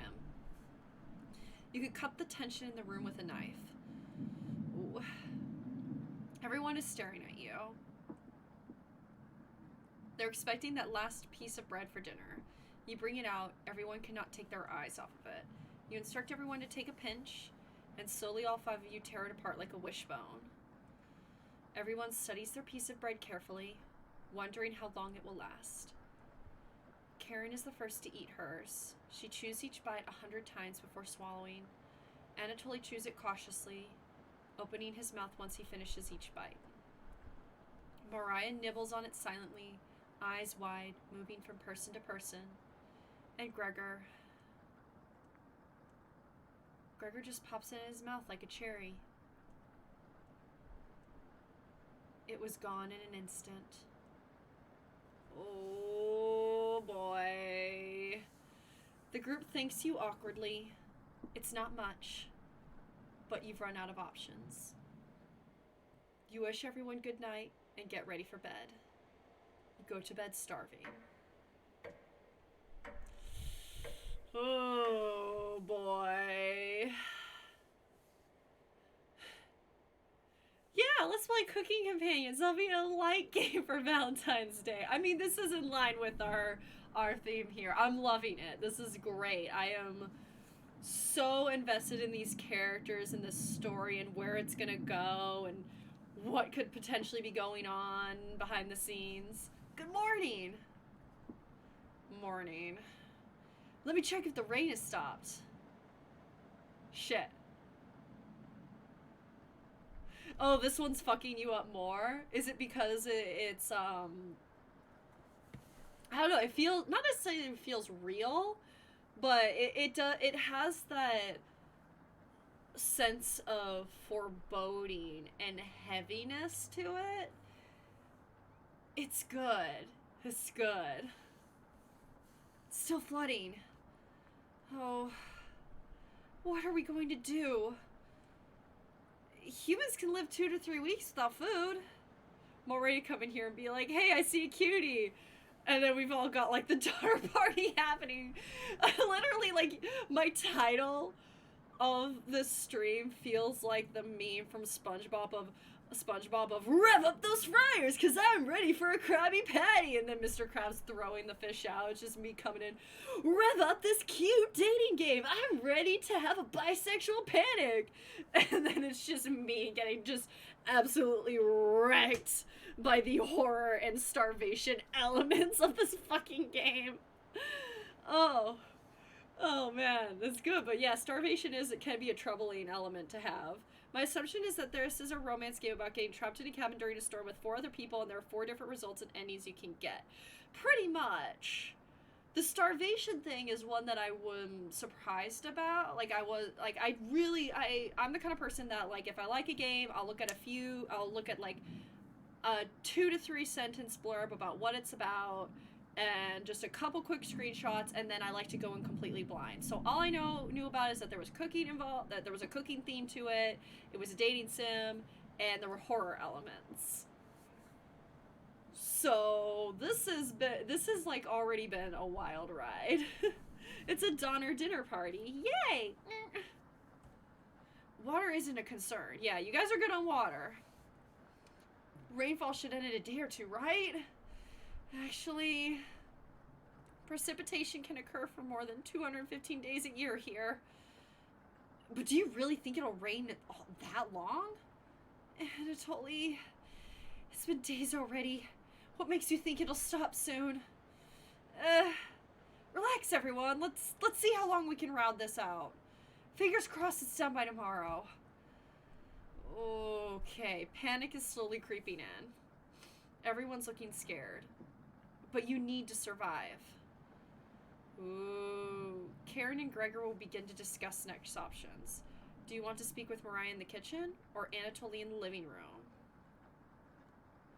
Oh, fuck.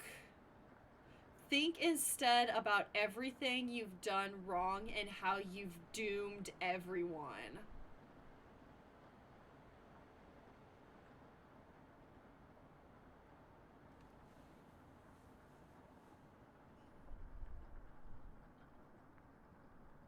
Well, that sure cuts deep. Ouch. You asked, okay, so what I want to do is I want to pick Mariah. But we'll see what this does, and then we'll go back to that. Oh, Anatoly's catching your heartstrings. Could you have rationed the supplies better? You crunched the numbers one more time. You could have reduced the amount of vegetables used in the stew.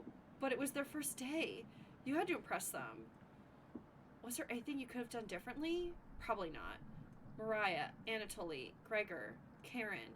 You wonder if they're upset with you? Gregor calls the group over for a meeting. Okay, let's... Yeah, that doesn't really do much. Okay. Anatoly is tragic, but I I am curious to speak to Mariah, but at the same time, we haven't really had any one-on-one time with Anatoly, so we might as well check out Anatoly because we haven't really had any one-on-one. We haven't had any one-on-one time with him. He's reading the book upside down. Yeah. He's reading it upside down. Anatoly's still paging through the book. Hey, you really should have been more careful with our emergency supplies. What were you thinking? Listen up, motherfucker. Listen up. Well, thank you for redeeming a random history fact, will ya? Let me see here. Ooh. Okay, here, I don't know if this will be much of a random history fact, if not just like something fucking disturbing because we're playing a horror game. But did you know, so I was recently watching a YouTube video about this. Did you know that most confirmed cases of books that were bound with human skin were actually books that were actually commissioned by doctors? Let that sink in. A good chunk of confirmed books that were bound in human skin are like anatomical or doctor kind of, you know, like medical books that were commissioned by doctors.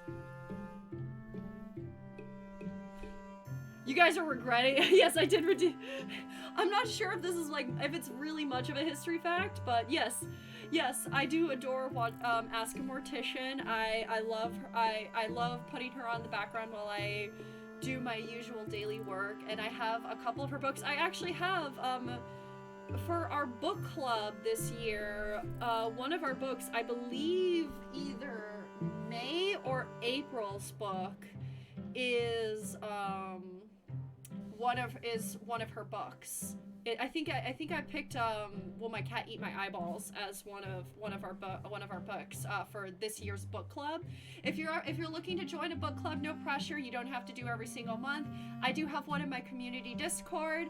This month we're reading a LGBTQ romance, and next month will be a mythology themed book. So, just saying, yeah. Now you are cursed with that knowledge about books bound in human skin. Yeah. The random history fact is a mixed bag. You're gonna get whatever first fact pops into my head. Unfortunately, it's probably gonna be in relation to whatever the fuck we're playing. So if we're playing a horror game, you're gonna probably get a scary related fact, as opposed to if we're playing a cute game, you might get like a cuter history fact, and it could range anything from weird shit like that to like broad European history, because I do have more of a specialty in European history than I do in other facets of history. But yeah, I'm so glad finally somebody redeemed random history facts. Read her first. Yeah, I did read the first book of hers that I read for Ask a Mortician was her The Smoke Gets in Your Eyes, which is really good. She has a great writing style and just fantastic. I definitely recommend checking her out. Once I get the game requests, I'll be doing the history facts often. Oh boy, I better get stacked up. But yeah, so now the more you know about books with human skin. You really should have been more careful with our emergency supplies. What were you thinking? Listen up, motherfucker. I'm sorry. I'm just gonna say I'm sorry because listen up, you motherfucker. You're not fooling any. Like, I don't want to make fun of him because, like I said, I don't like to make fun of I don't want to shame it. I don't like to shame anybody who struggles with reading or can't read, and I don't want to make fun of him. But I'm like, sir. Yeah, I'm getting ready to sacrifice Anatoly. I'm getting real close. I'm sorry. Apology accepted. Who could have predicted this much rain? You're sweet as a pound cake. Thank you. Okay, that's the second time I've been compared to a dessert. It's a little concerning. Queen, I know he's being mean. I just saw him, but like, if he dies, I'm sorry, are you attached, William? I'm sorry. I have no idea what to expect. The way that they're talking to me and the way that the heart monitors are raising, I'm wondering that, like, whoever I end up that I'm not I wonder if I'm not really romancing anybody, that I'm just building up to whoever the fuck is gonna kill me and eat me. I don't know. I have no idea what to expect. You'll have to teach me that vegetable stew recipe when all this is over. Yay! He's reading Franz Kafka. He's reading fucking Kafka. The fuck?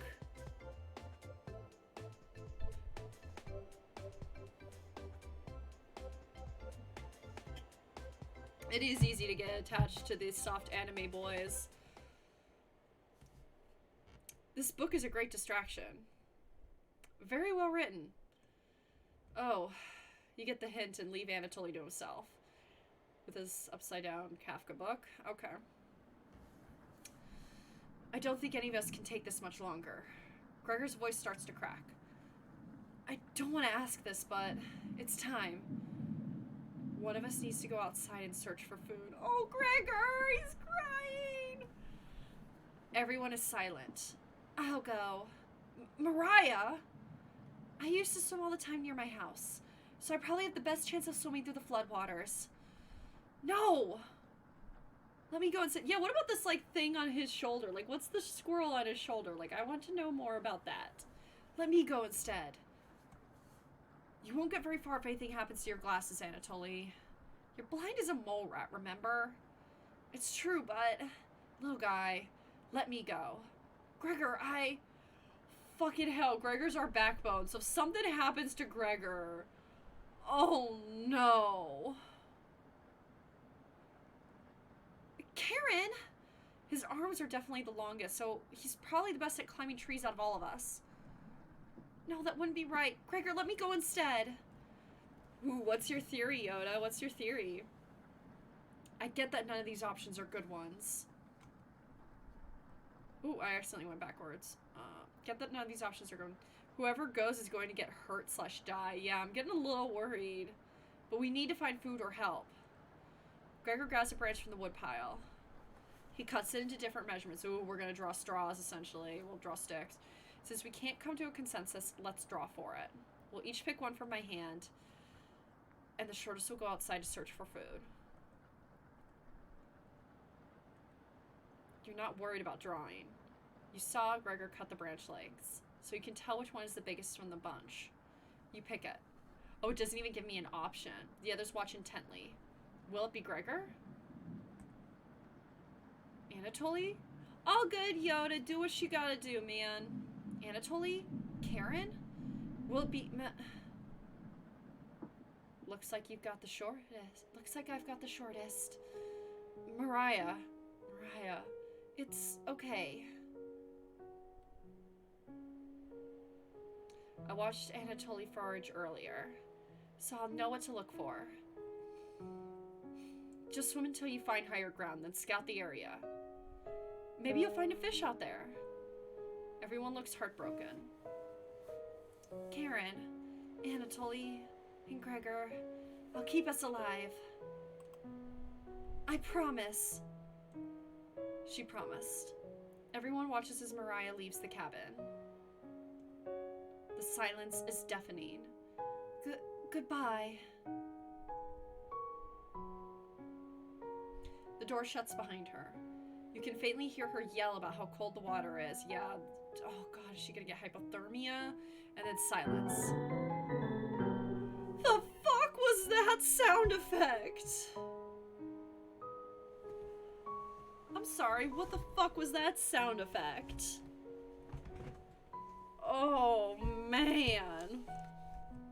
This is heavy. I'm sure we'll see her again. The rest of the group nods. Everyone stays up, waiting and waiting. The sun has completely set. One by one, each person quietly shuffles off to bed. You get ready for bed and easily pass out. Ooh, I got an achievement that says dead to me. Fuck. Well, I wonder if that's because I didn't talk with her. Because I had I had more options than anybody else to talk with her. More opportunities to speak with her. So I almost wonder. I wonder if she died because I hadn't raised up enough. I don't know. You have a strange dream. Oh boy, get ready. The two women in front of you could be twins. One of them you recognize, the other is a guest. You ask the guest to sit on a shovel, and then you try pushing it into the oven. Her legs are so strong you can't get her into the oven. You curse at her repeatedly. Like this, you hiss. You stretch out your legs until your toes are almost sticking in the coals. You feel 4 hands on your shoulders, and both of them push you in. The familiar smell of smoke and burning hair cause you to throw up on the embers. You can't let it end like this. You rip the metal door off the oven, tearing through the wood logs of the cabin. Screaming, you chase the two through the woods. Your burns chill with the wind. The guest looks behind her and her eyes widen when she sees you. She's terrified. Your fury rips trees out by their roots, soil from the ground, rocks from their pits. You've never been this angry in your entire life. Their stamina can't last forever. You're gaining on them. As you trample through a field of wheat, the guest throws a piece of cloth behind her. You catch the glint of it in the sun, golden. As if by magic, the earth splits in front of you, creating a chasm of fire below. You fall into the pit, screaming as your eyes begin to sizzle from the heat. Hellfire fills your lungs. You're unable to scream anymore. You wake in a cold sweat. Fucking hell!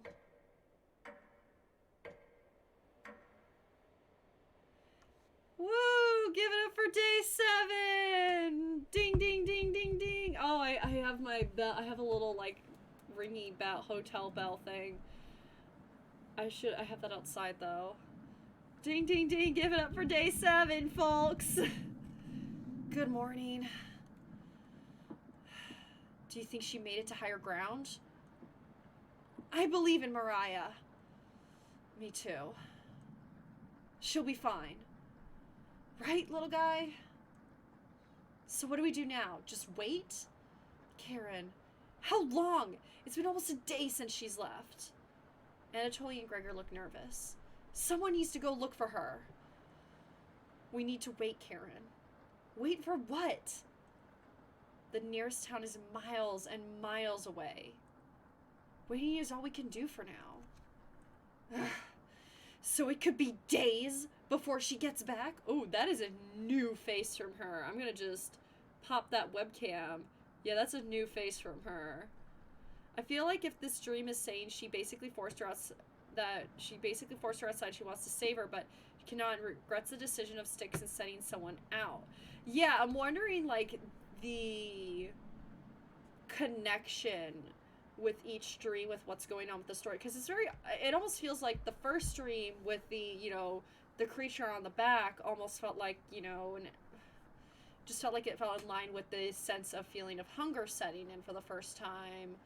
The 2 oven stories are interesting. It feel like it's interesting. The first oven dream, getting shoved into the oven, that was it. The second oven dream, that wasn't, but then we ended up burning. I'm totally sucked in. I feel like I can't quite speculate. I don't have enough to start speculating just yet. What are we supposed to eat? Mice? We do have that dead rat in the cupboard. Karen, I'm sure Anatoly will agree, but we'll discuss next options when we get to it. Every waking thought is about food now. I never should have eaten that much. Karen's hands are involuntarily shaking. Gregor and Anatoly just nod in agreement. They don't even need her to elaborate. You're sure Mariah will make it back? She promised. Everyone retreats to their areas. What do you want to do today? We're obviously going to talk to Karen, because I'm trying to romance Karen. I'm curious about that bone sticking up under the fucking floorboard. And what's up with the ink over here? Hey, you don't have to lie to me. I know Mariah's not coming back. I don't know where she came up with her being the best swimmer. I guess the only one that would know would be Anatoly. Last summer, Anatoly would watch her swim from the shore. He could have been a lifeguard, such a good swimmer. She never went under, but if she did, he would have pulled her out easily. Why would she lie about something like that? Karen seems deep in thought. Yeah, there's a lot of lies, apparently, going on about people, what people can do and what they can't do. Which is kind of interesting. Maybe it's better to leave her alone. You close the door softly.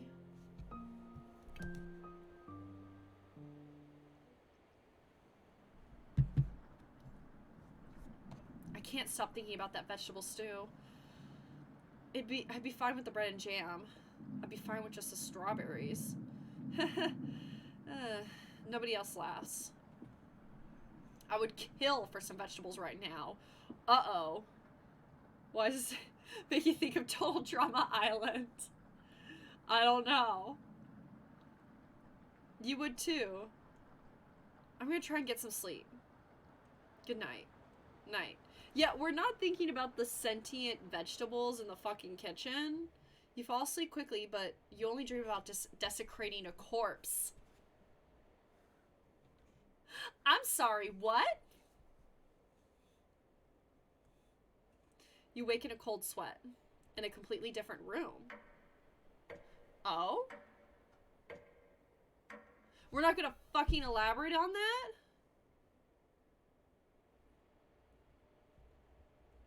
Oh, we're in the kitchen. Good morning. Karen's looking worse. Will you cook for the group today? I have no option. You take out a cutlet of meat and begin to...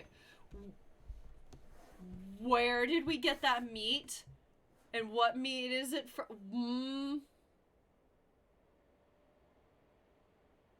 Oh no. Fucking sound effect and the tiny text. You cooked meat. Sure, it's pork. Wink wonk. Let me just show you what her face is doing. Whoa, that music. Where did you get that? You ignore Karen's question. What's that smell? Gregor finally gets off the couch. Where did you... The three are looking at you, salivating. You take the charred meat out of the oven, cutting into small cutlets. They immediately grab some off the plate, chewing ferociously. You take a piece and immediately devour it. Do you have any more of this? Oh, I just got an achievement. A downwards spiral.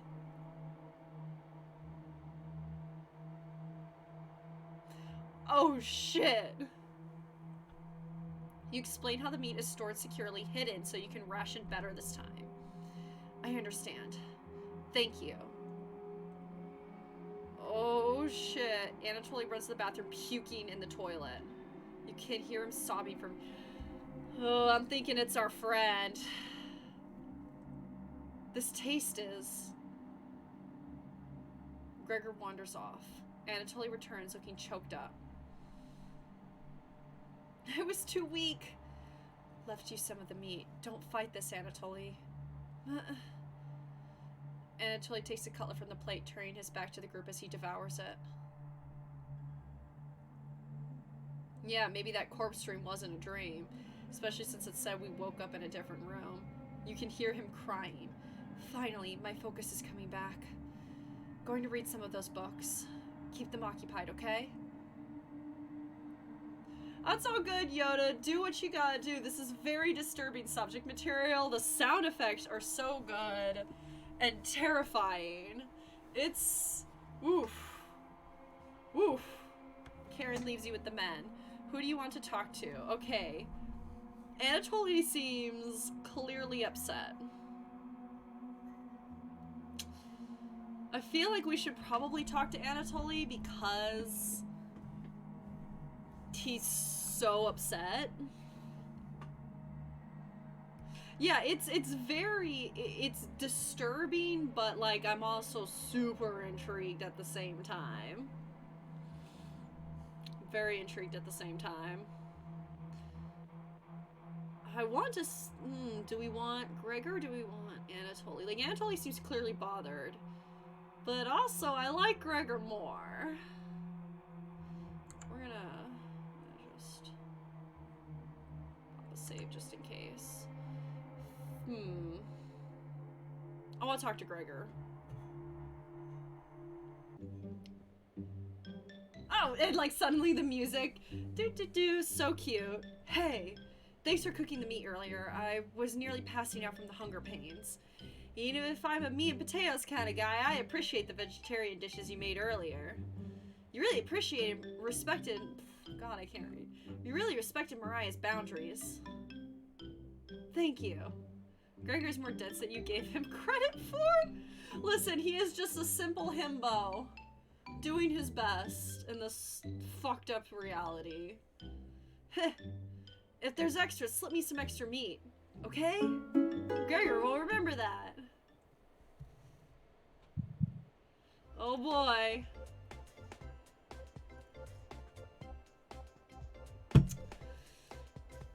It's just getting darker and darker and darker. Going to see how Anatoly is doing. Later. You have the bedroom all to yourself. Where do you want to check first? Ooh. I can finally fucking explore the floorboard. I want to check the floorboard. You notice a bone sticking out. Is it a human bone? Nope, chicken bone. Gross. Let's check again. The floorboard looks a little loose. You could probably try to pull it up to see it. You're far too weak to pull up that floorboard. Let's check the nightstand. Oh, onion! Oh, thank you for redeeming a hydrate, William. I appreciate it. Oh, I shouldn't have checked the drawer. I should have checked the other things first so I could see other things.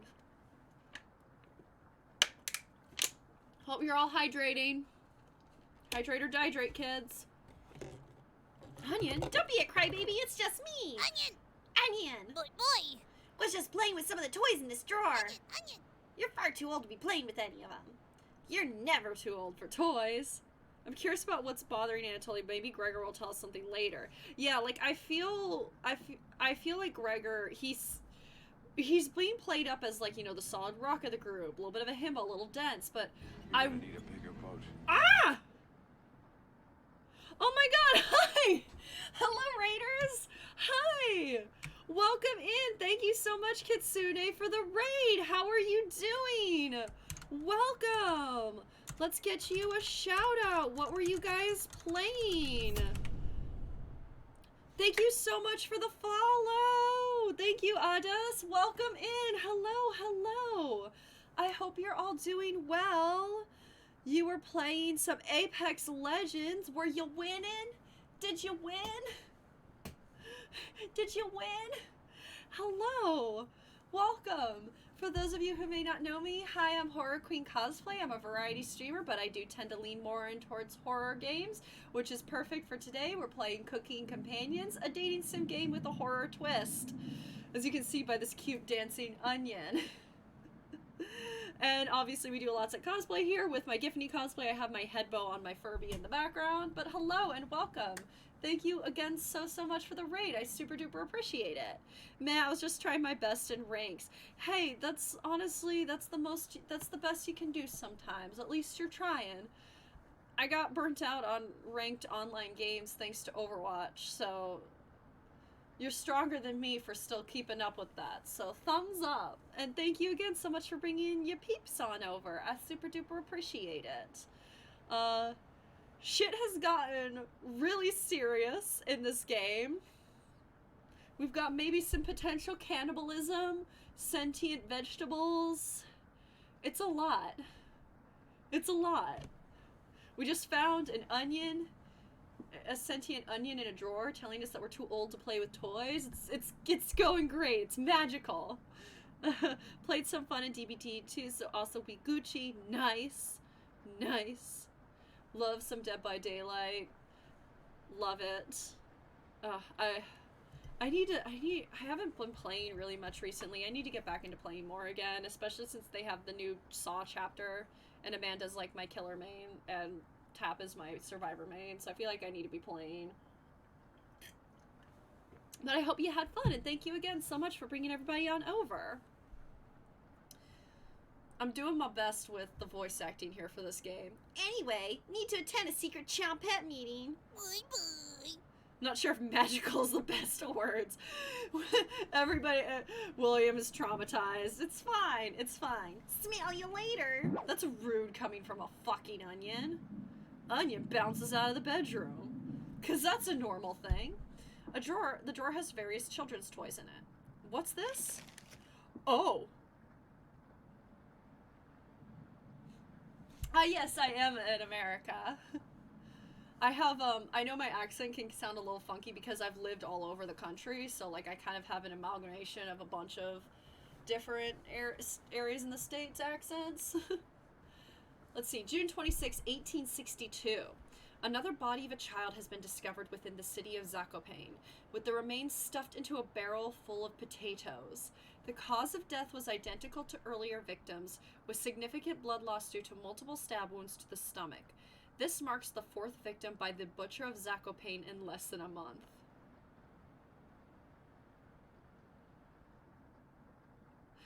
Well, shit. Oh, and perfect.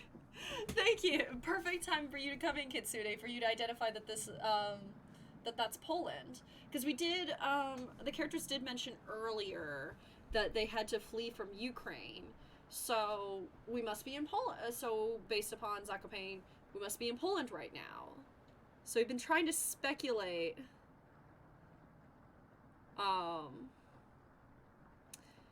exactly, like, we've been kind of trying to speculate time period and what's going on, like, if this is, like, the reasoning for why these characters have run off to this cabin together. So that's in it, and it's, that newspaper article's covered in blood. Oh, jeez. It's quite the find. You take the bloody newspaper with you. Awesome. Hours passed. The meal gave everyone the perseverance to keep going. Oh, fuck. Does anybody else see the face right here? I don't think that was always there. I don't think that face was always there. Or did we just not notice that? That's disturbing. That's gonna be in my nightmares tonight. This game, for some reason, is managing to unnerve me more than Outlast 2 did. Saying a fucking lie. Just the sense of foreboding is so strong. Oh, man. Eating will just make them hungrier. Oh, the face disappeared! Oh, fuck, the face disappeared! They're fine now, but soon they'll be begging for more.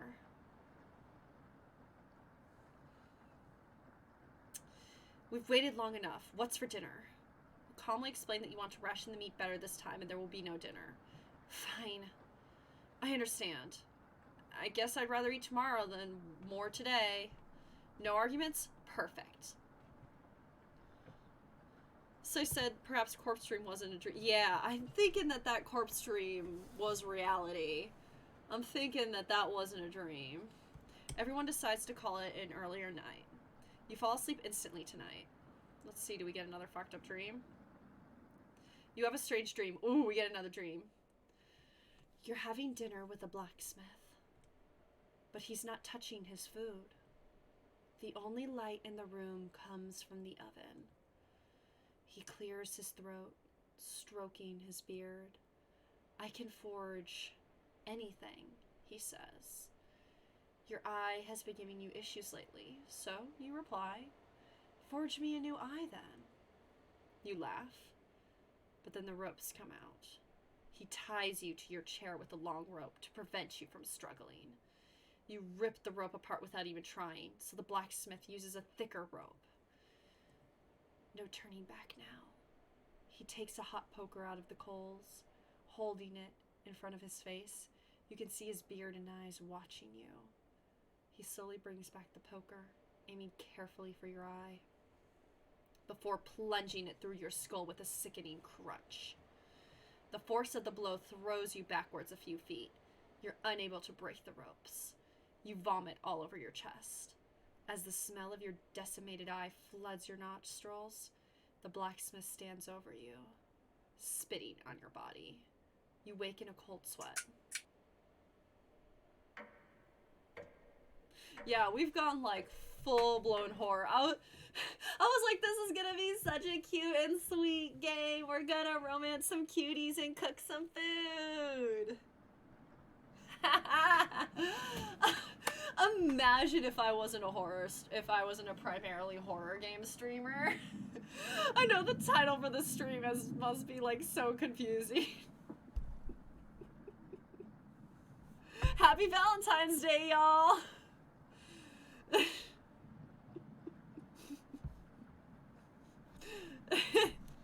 This must have been like what it felt like to play Doki Doki Literature Club for the first time without knowing the plot twists. I unfortunately knew the plot twist when I played Doki Doki for the first time, so it didn't hit me as hard.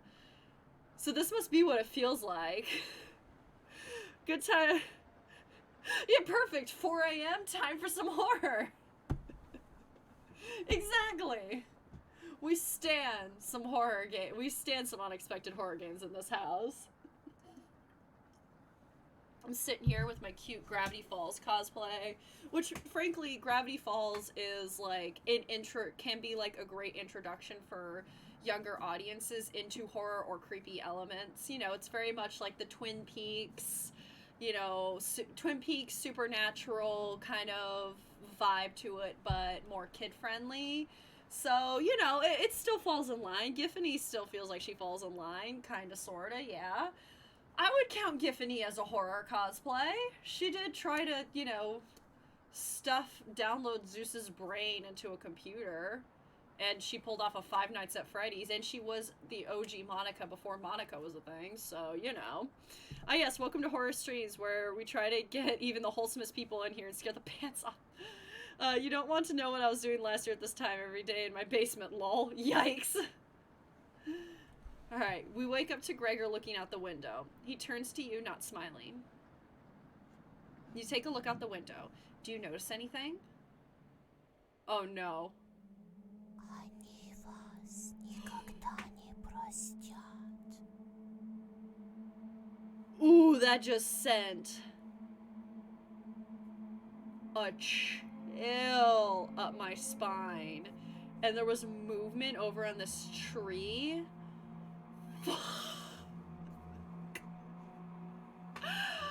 Oh shit. The floodwaters have receded a little bit, but everyone is still bound to the cabin. The trail used to be completely visible. It's gone now. Oh shit. Good morning, big guy. I was literally 100 or like 4 reals to stay in the middle of a basement stairs entrance with an axe stuck inside the wall.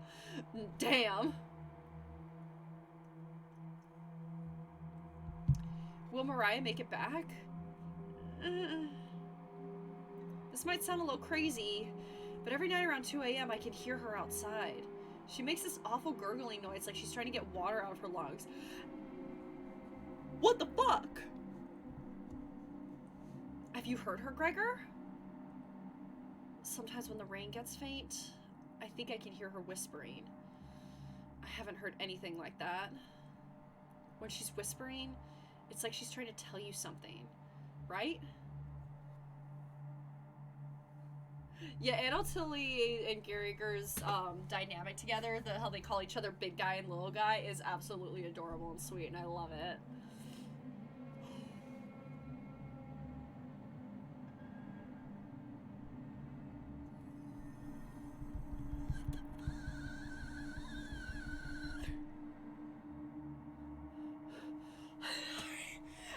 Just like all of the air left my lungs.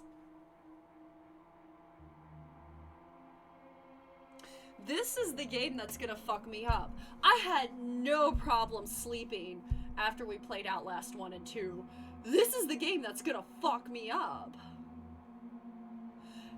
Hey Kitsune, I love throwing axes too. I love doing axe throwing, so there's no judgment. Love me some axe throwing, as long as you're being safe, but holy shit, yeah.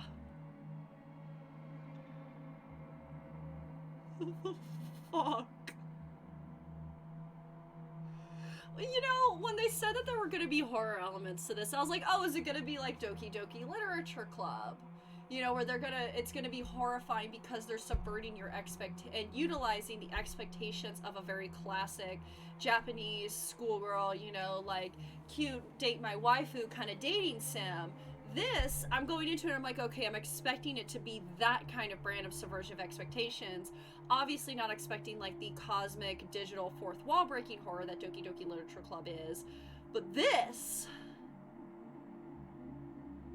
is a different brand of horror that is I am absolutely commending the devs for this, because you know, I was getting worried that I was getting desensitized to horror games recently because I wasn't really as frightened during like our playthrough of Outlast 2. No, they've raised the bar. We've raised the bar. Congrats, dear. What was it, Dear Dream Studios? You fucked me up. I sometimes hear her crying through the radio, but that's just a broadcast. Okay, you guys can't see her face because my webcam's in the way. Right? What the fuck? It's like I can't look, like it just is disturbing.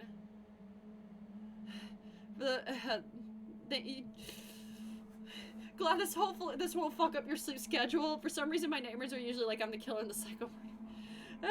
Oh, I think we should have another one step closer to Mariah. It's what she would have wanted. What's gotten into you, Anatoly?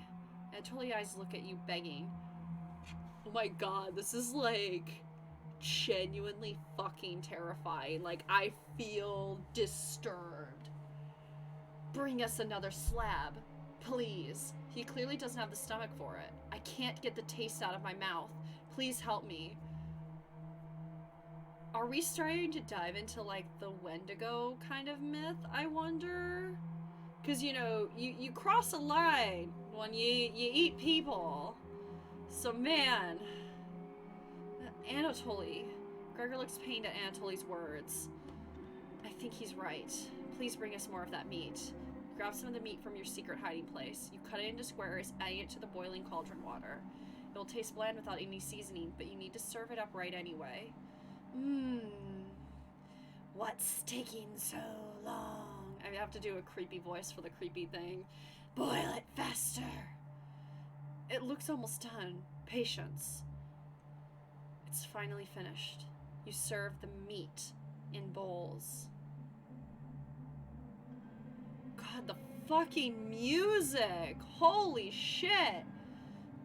Gregor drinks the broth first before swallowing the chunks whole, like a duck does when eating bread.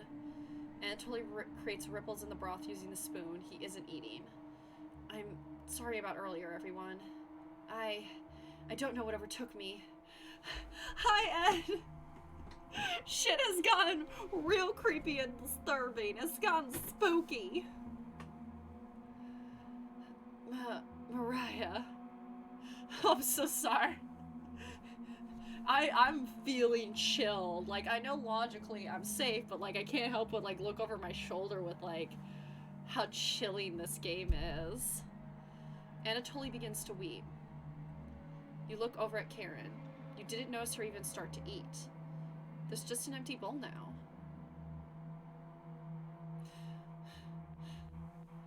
Man, is whoever we're gonna date just whoever's left and surviving? Man, it's going good. I didn't realize that this dating sim was gonna be way more horror than cute romance. So our annual Valentine's Day dating sim stream is going chef's kiss good, because it's probably going to end with one of them eating me. Which, I mean, if that's not true romance, I don't know what is. Silence of the like, what is it? Hannibal's a great movie to watch. For Valentine's Day. And I'm not talking about the show. I'm talking about the movie version of the novel named Hannibal, which takes place after the events of Silence of the Lambs. Yay! Karen is staring right at you. How much more meat is left? You explain how most of it has gone bad. This is the last of it. Ugh! How could you be so careless again? You remember Karen's knife. You need to think fast. What the hell are we supposed to do now? Wait around again? The storm isn't ending. Shit. You clear your throat. Anatoly? Yes? I think tomorrow you should look for Mariah. Or forage for plants outside. I think you should go tomorrow, little guy. Fuck, we're gonna eat Anatoly next. Nobody else can identify edible plants like you. Please, Anatoly. You can swim back after a few hours. Gregor is right, Anatoly. Maybe you'll find Mariah out there. I think Mariah's fine by herself. He still hasn't accepted what happened yet. She doesn't need anyone's help. But we need your help, Anatoly. That's right, Anatoly. Please help us. Man, they are going quick to the cannibalism. It, like, hasn't even been it's, like, been just over a week, and we're already going for cannibalism. Alright.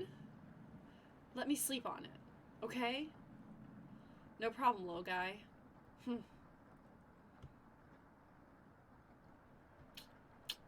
Everyone shuffles off to their rooms, reading books and knitting to pass the time. You go to bed ravenous.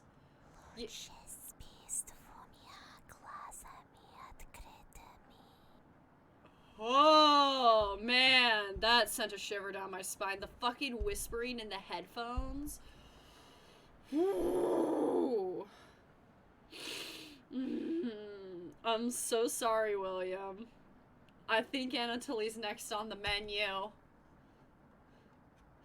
Yeah, we're, fun fact, Texas Chainsaw Massacre is one of the few, like, original slasher horror films that I can't watch because my stomach can't take it. Same thing with Hellraiser. I can't watch Hellraiser either because my stomach just goes, nope, we're not doing that. So I would love to be excited about the new Texas Chainsaw Massacre movie, that, like, the Legacy sequel that dropped on Netflix. But my Tim Tum can't take it. Something is approaching. Onion! Oh, fuck, Onion! That was terrifying. Hey! The Onion sound effect scared the shit out of me. Don't be a crybaby. It's just me. Onion. Not going to be very sweet today. Boy! I'm worried about Anatoly. Boy! He's gonna cave to peer pressure. Can you stop it from leaving the cabin? You don't answer, Onion. Please? Don't you trust me? You shake your head. Oh. Got a fun factoid for you. Might have a little confession for you. Might be scary a bit, but actually real and still in my head. Oh? Boy! Did you know that leaving out an unpeeled onion in your room absorbs bacteria? I did know that, actually. It will help prevent colds and ward off viruses. Onion! That was a lie. Fun factoid of that myth, people actually believed that in the 1500s. I did hear about that. I wasn't aware that that wasn't true. Or, like, I thought it, like, did something to the air quality or something. But, oh, okay. Boy! How embarrassing. Who would believe that? Me? Boy! There was even a doctor in 1919 who caused a surge of people believing in it. Haha. Anyway, you know what smells like a raw onion left in a room? Boy! You!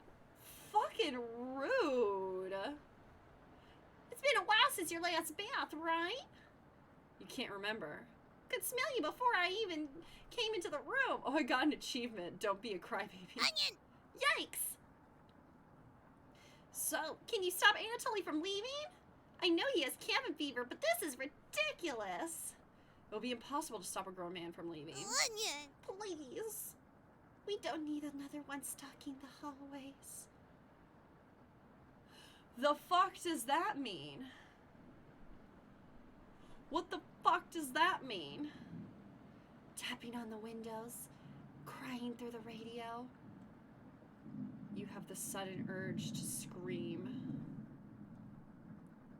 Why do you think I've been using the mouse holes to get around? Onion! Scared to death I'll run into her. Don't make me tell to Cabbage about you. She can be as mean as potato if you get on her bad side. Onion! Onion! Just kidding, she's great. Anyway, when the time comes, just tell Anatoly you care about him and don't want him to leave. Even if it's for me, okay? You can trust me. Now, if you excuse me, I need to work on some new ice skates. I don't know. Can I trust the sentient fucking onion? Boy. But he said I don't want another one stalking the halls, meaning Mariah like a goat. Oh. They're made of butter slices, so I'll get to skate around the frying pan tomorrow. Onion! Later.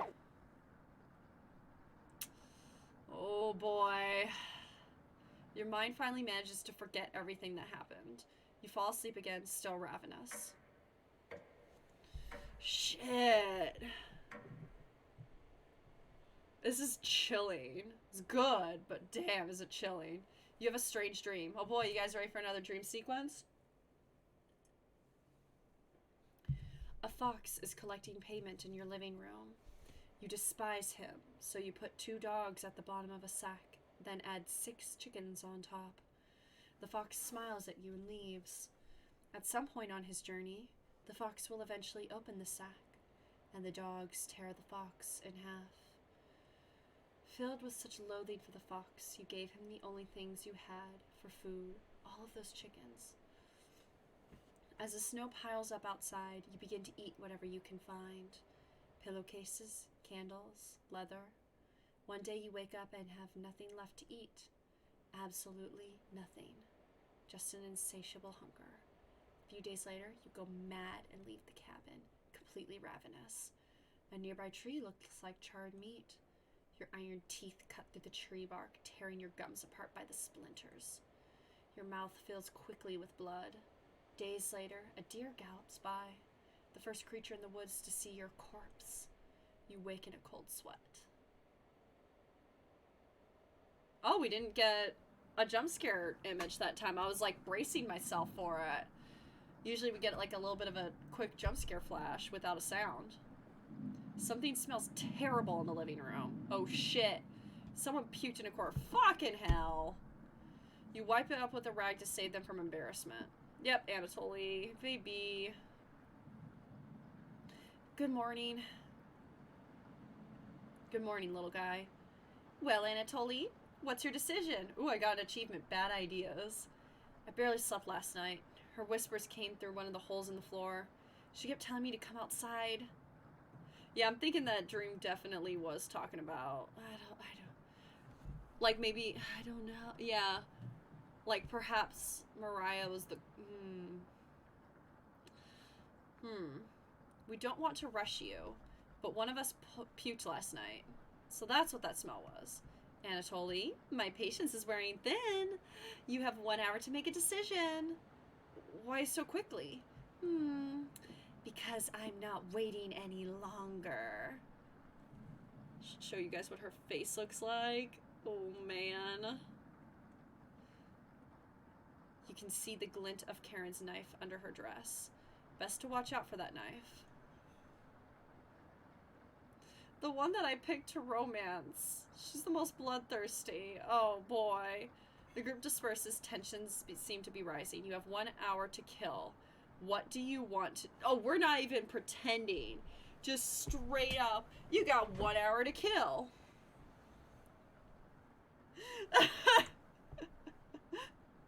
You're like, no pressure or anything, but if my boy Anatoly dies... Oh boy, okay. Are we gonna I feel like I should converse with the Chompettes, but I want to talk to Karen. I'll talk to my girlfriend. Hi. Keep this between us. I'm not giving Anatoly a choice today. He's going outside. Do I make myself clear?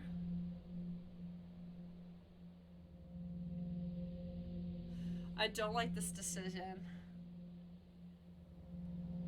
I feel like I should have talked to the Chompettes instead. I don't want to say, oh, fuck. I feel like if I say to her, Anatoly's an adult who can make his own decisions, she'll just, like, turn on me.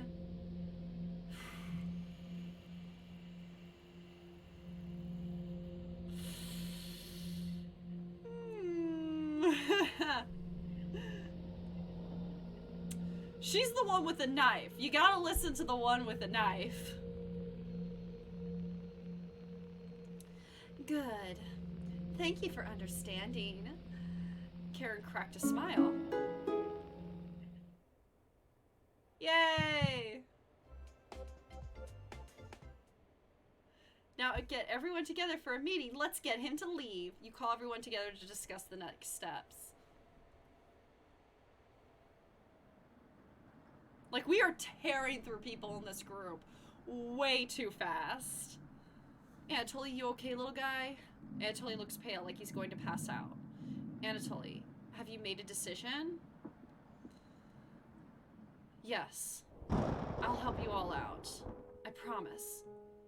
Thank you, Anatoly. Big tears roll down Gregor's cheeks. I'll miss you, big guy. I'll miss you, little guy. Thank you, Anatoly. Yeah, I have a feeling that I'm just building up for Karen to eat me next. Like, eat me, not next, but like eat me in the end. I know this wasn't easy, but it's for the best. I'm wondering, Karen, yes? Gregor looks at you expectantly. Did you want to say something to Anatoly? I wonder. Ooh. Because I feel like I'm about to get a bad ending because I'm letting them go. You know what? I'm gonna save this real quick. I just want to see, maybe I'll talk to the Chompettes instead of Karen. I'm just curious. None of the fun Chompettes are around. Thankfully, Potatoes kept hidden the entire time.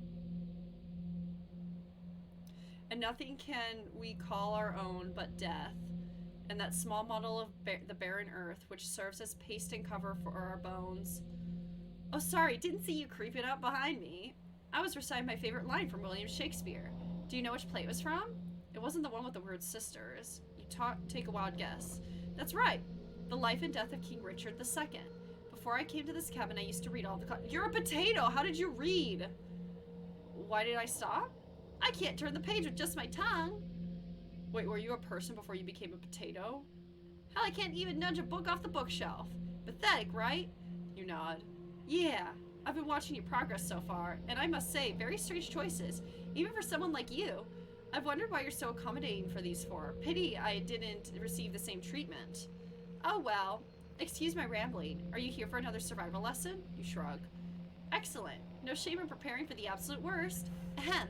36 hours have passed. You have no food. What happens? For starters, your brain stops craving glucose, but there's a good reason for that. Your guts have begun shrinking, and your livers have transformed fatty acids into chemical compounds called ketone bodies. Have I lost you already? There's books on the bookshelf that explain all this. Anyway, ketone bodies mimic glucose for the brain and provide about 2/3 of the energy needed to function. Sounds pretty great, right? Oh, my sweet summer child. Great line. Using ketone bodies gradually acidifies your blood, which can lead to ketoacidosis. Ketoacidosis is common in diabetics. But how do you know if you have ketoacidosis? Well, a large amount of acetone is released in your urine and respiratory system. Your breath will smell something like fingernail polish, which smells like... I can't remember. No nose to smell now. So wait, were you a human before you became a potato? I am left with more questions than answers. But looking at your face, I bet your breath smells much worse. If only the Chompettes had something nice to say about you. Here, have another recipe card. You unlocked potatoes recipe. I personally wouldn't make it. But you have a taste for things like this, don't you? Don't argue. Let's talk again, shall we? Won't be leaving here. Far too dangerous to go exploring right now. Shut the drawer and called everyone together for a meeting. Alright, so we're gonna go back to our save. Go load back over here. Yeah, you say nothing. I feel like I'm definitely making a lot of bad decisions that are going to lead towards a bad ending. But that's part of the joys of choice-based games, right? Goodbye, Anatoly. Goodbye, everyone. Good luck, little guy. Boop! Anatoly's left the cabin. Yay. Yeah, I keep saying, like, we're sitting here, like, eating our own eating people. I'm like, why can't we just eat the Chompettes? And also, the way that Potato alluded to having once, like, not been a potato, I'm, like, very concerned. See you soon, little guy. I guess all we can do now is wait. Good night. Karen goes to the bedroom to sleep. I didn't tell him the truth. Gregory's getting choked up. I didn't tell him. Missing him already. Aww. Gregor curls up on the couch for the night, turning his back to you. Sad. You shut your eyes, quickly falling asleep. I didn't expect to cry during our Valentine's Day stream.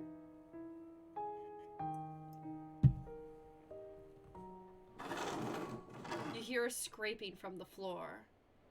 Oh shit. Oh, bread! Found you! I love the bread sound effects. Let me explain how this isn't a good time right now. I'm wondering if Gregor, like, they had more of, like, a brother-friendship bond, or if they had more of a romantic bond. There was, like, a sequence where the two, when they went off to get the map, they came out of the room and Anatoly was blushing. But at one point I thought Anatoly had a crush on Mariah, so I'm wondering what everybody's relationship is with each other. This is no laughing matter. I'm worried about Gregor. He's as tall as a tree, but as dumb as a brick. We love him. Wait, I'm wondering if each of the Chompettes, like, is kind of representative of each of the characters. Like, the onion is supposed to be, like, a resemblance of Anatoly. The raspberry is probably a resemblance of Mariah. The bread is obviously Gregor. So I'm wondering if they're supposed to coincide with each character? Another cornbread classic. You're being very unpopular right now. That's a tree reference. Get it? Thank you, punny bread. Anyway, you need to protect Gregor from the red-haired woman. Cabbage called an emergency Chompette meeting and told me to give you this mission. Watch out for that knife and protect Gregor at all costs. Understood? But I like her. You nod. That's a yeast you can do, right? You tell Bread that pun didn't make sense. The only reason I say is because he said I never told him the truth, which gets me thinking nothing else but two possibilities. Yeah, I feel like I wonder if he's talking about the truth about his feelings towards Anatoly, or if he's talking about the truth of Mariah being essentially that first thing of Mariah being dead and we ate her. Like, oh. On a roll today. I'll see you around. I love that Bread. Bread hops away, squeezing himself through the mouse hole with a small pop. You fall asleep thinking about what Bread told you. You have a strange dream. It's lying on the table in front of you. You take off the glasses first. Oh. Partially cracked and set them down next to the workbench. Working the saw, you wrap the cuts in an old newspaper. Some of it gets soggy immediately, so you begin drying the cuts with a towel before wrapping. Much better. You hear something approaching, so you clench a fist and get ready to strike whatever's coming for you. You wake in a cold sweat. Shit. Oh.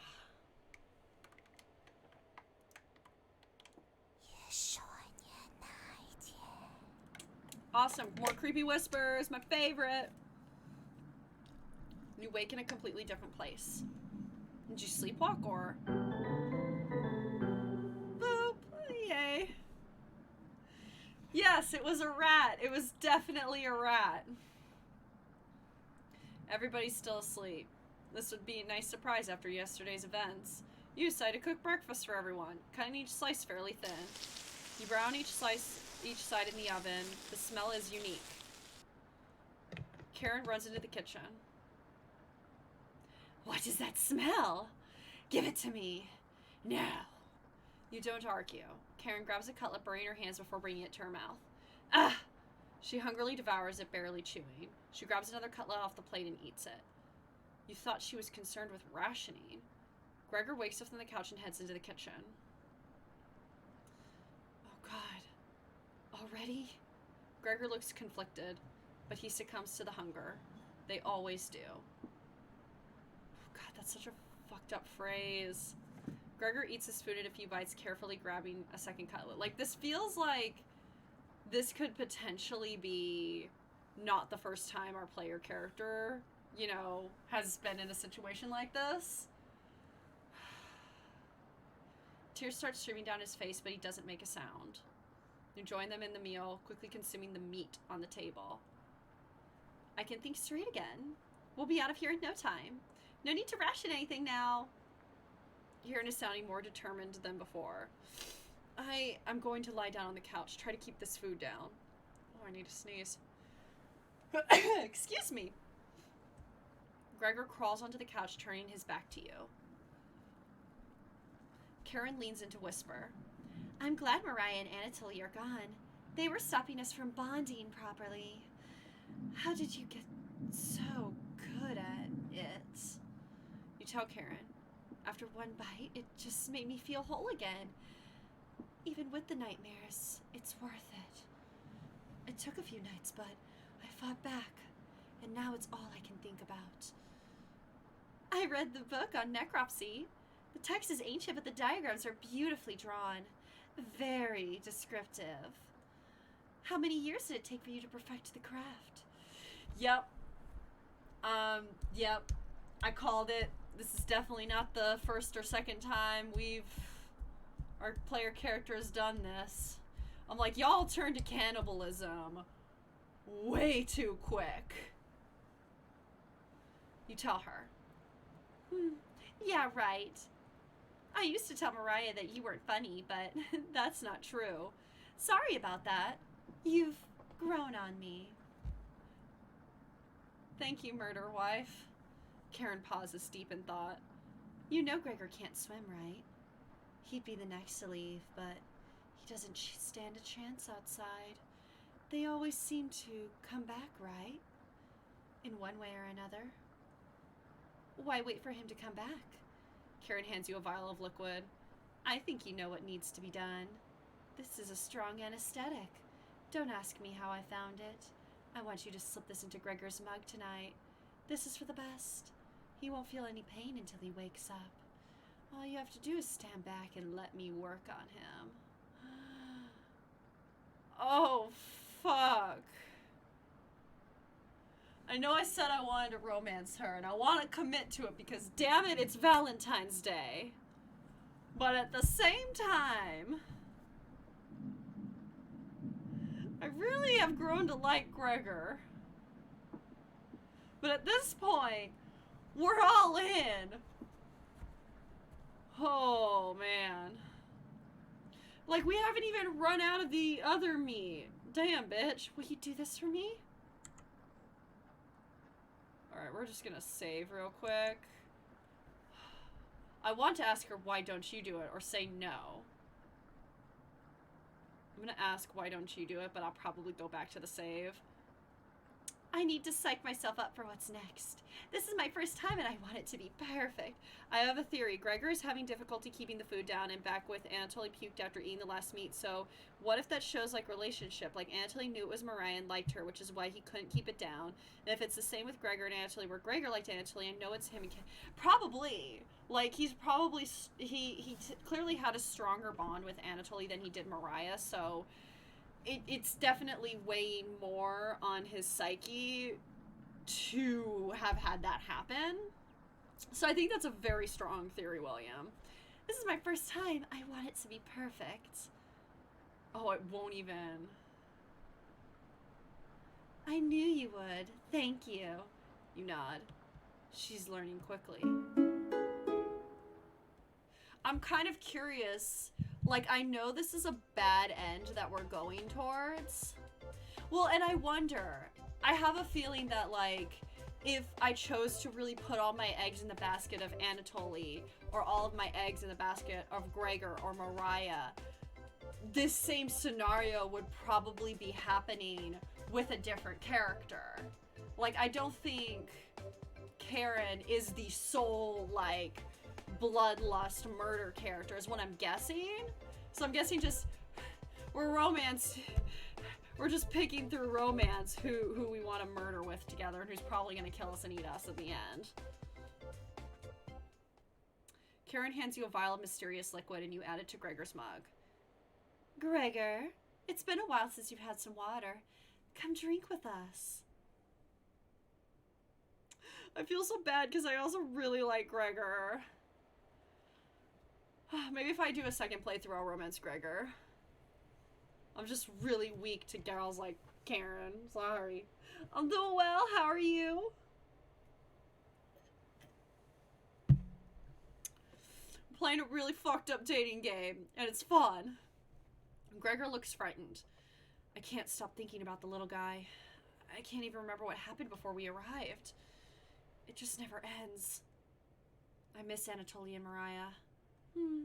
Let us toast to Anatoly and Mariah. Does it mean there was a possibility of saying Karen? I mean, there probably is a possibility of that happening. There is definitely, I'm sure there's obviously multiple endings, so I'm wondering if just whoever you have the strongest bond with is gonna be whoever potentially, you know, whoever's gonna be instigating, you know, people to be, because I have a stronger bond with Gregor than I do with Anatoly, and I had talked to Anatoly last. Anatoly and Mariah were tied, and I had talked to him last, and Mariah the least, so it's definitely based upon how strong these bonds are. Can't change that now. Gregor begins to weep. You're right. We're having it raw tonight, Gregor. Karen, what the fuck is that freaky shit? Oh, congrats, Chandler. Glad you had a good time, and congrats on your award. What? Eating raw meat is one of life's great gambles. Listen, I'm not here to kink shame, but I'm gonna shame that. Get awfully sick, or... Gregor slowly puts the meat into his mouth, ignoring the smell. He swallows each bite with a wince on his face. Try not to get sick. I'll never forget the first time I met Anatoly. We were kids. I was chopping firewood outside the house. Anatoly brought over a butterfly net filled with them. He introduced himself and he asked me if I wanted to hold one of the butterflies. Fuck, they were childhood friends. So I shipped Karen with myself and Anatoly with Gregor. That's it. Yep. Oh, damn. I had never held one before. He told me not to crush it between my large paws. He did have miniature hands himself, so I get it. Anatole, and... Karen, what did you put in this water? Would you do anything to save your friends, Gregor? Of course. Gregor's eyes start to droop. What the hell was Karen's liquid? I think it'd be best to have an early bedtime tonight. Let me help you onto the couch, Gregor. Oh, shit. Yeah. Thank you, Karen. Gregor passes out cold. I'm gonna feels like that if you go, so they were just really good friends. It feels like the meme of they are lesbians, Harold. They're gay. Let them be gay. I'm gonna ship it. Because at first I was like worried to ship it because they have Anthony looks so young and Gregor is like looked so much older. But now that Gregor has shared the story that, you know, they were roughly the same age, that they grew up together, they were kids together. I'm like, okay, it's okay then. It's okay. It's fine. We can ship them. Awesome. I'm gonna go with romance. And they were roommates. Oh my god, they were roommates. I love that TikTok. I actually have pins that I got at an anime convention that say, and they were roommates. I put it on one of my denim or pleather jackets because I used to make punk jackets out of like thrifted denim and pleather jackets. I put it on one of my jackets. I need to find that pin because it's a good one. I got it ZenkaiCon. It was definitely ZenkaiCon. Each passing day, I miss Vine more and more. Thank you. I'll do the rest.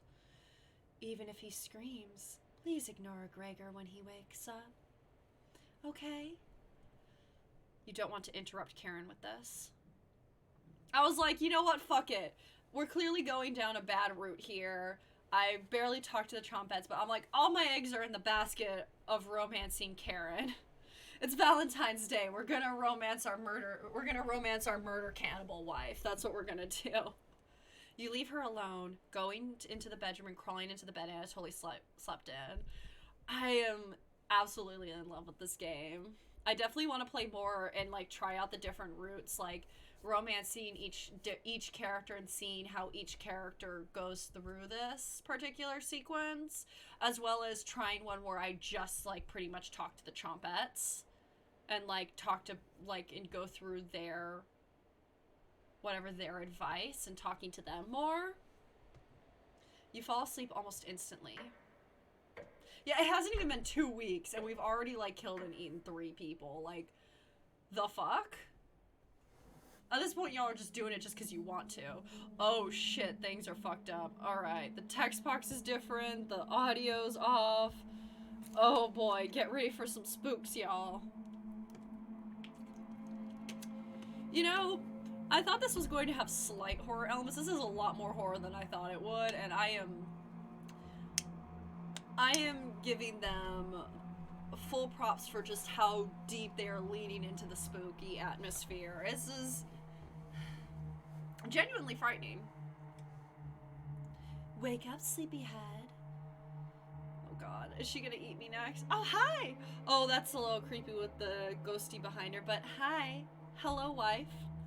You were having a nightmare. Thanks for letting me practice last night. I think I did a great job. Made us all some breakfast this morning to celebrate. Breakfast with what? That's a surprise. Gregor already finished his. Took a few hours, but he caved. Come on, let me show you. Oh god. You get out of bed and head to the living room. I'm terrified. Oh, fuck.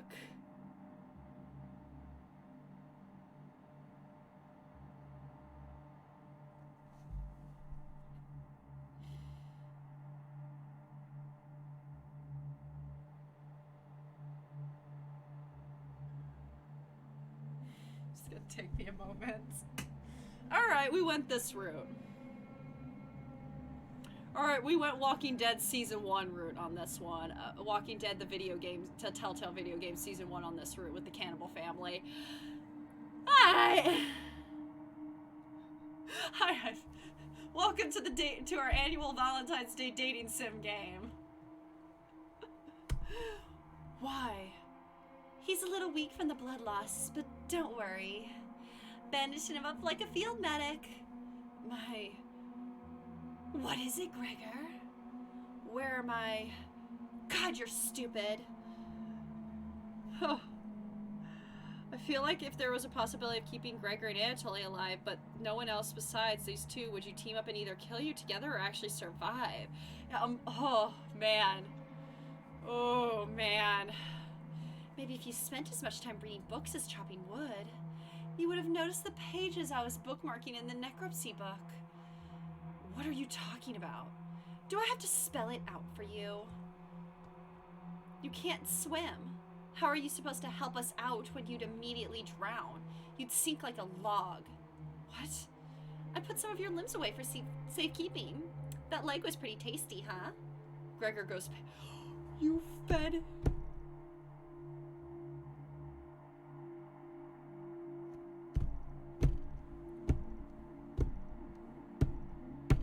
Yep. Alright, this one is fucking me up way more than Outlast 2 did.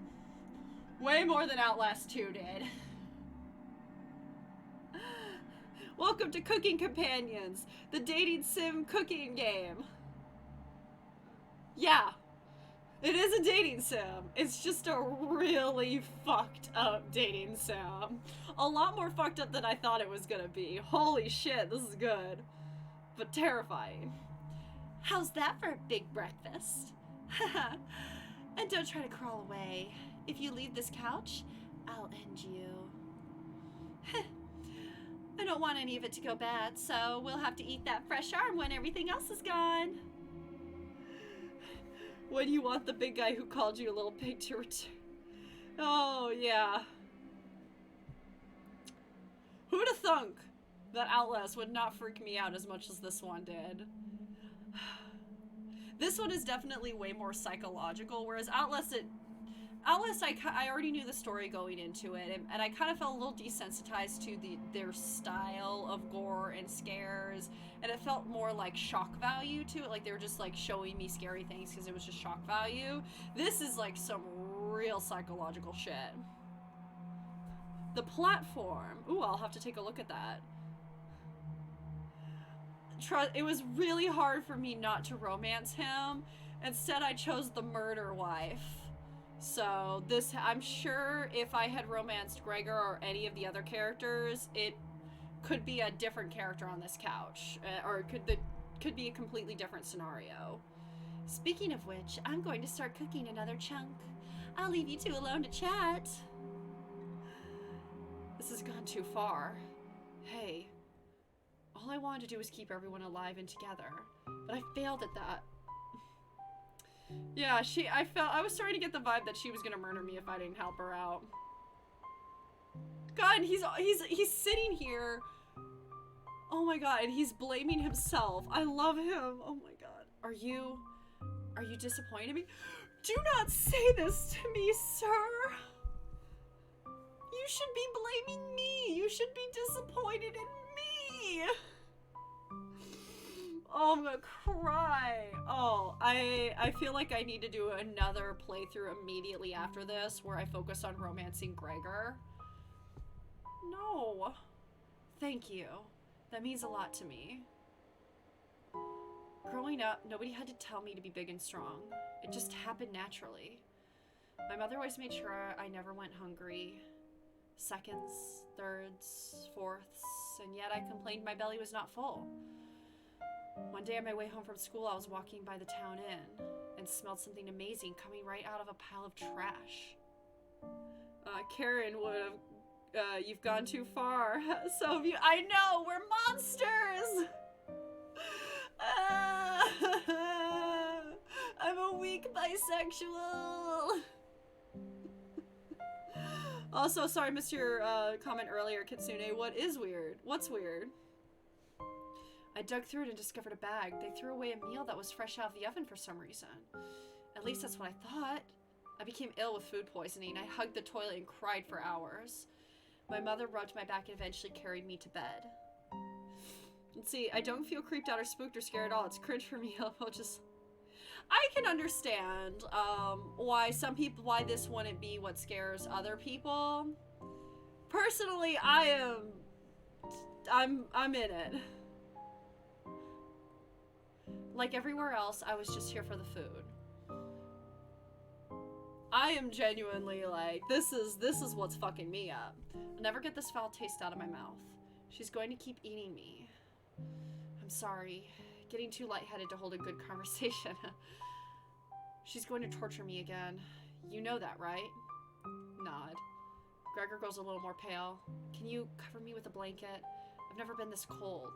This cabinet chills me to the bones. Or what's left of them.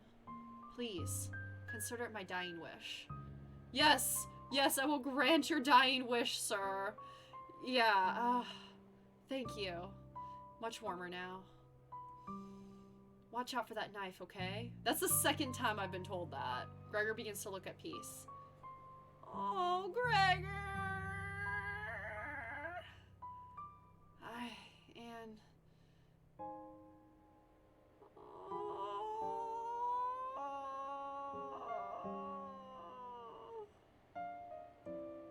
You watch the last of Gregor's air escape his lungs. What the hell do you think you're doing? You tell Karen that Gregor gave up. We could have kept him alive for another week. What's wrong with you? No matter. Plenty of food left now. Karen leaves you alone. You head to the kitchen to try and find the other remains. Gregor. You look at the piled dishes and your mind starts to wander. Hello! Let's play hide and seek. There's 5 of us to find. Can you find all of us? The red-haired woman should know where the basement key is. And I bet one of us is hiding down there. She's wheeling something in the rocking chair now. So watch out for that knife. Probably best to avoid the knife. Wait. Isn't that your knife? Why did you let her have it? You shrug. As a leader of the Chompettes, it's important you find all of us. So please don't forget any of us. I'm gonna save my game real quick. See, here's the thing. We're all hating on Karen. We're all hating on the way that this is going down. But I can guarantee you that most likely, if I had been making different decisions and romancing other people, other characters would be doing exactly what Karen is doing. This is just the way that it's played out. Yeah!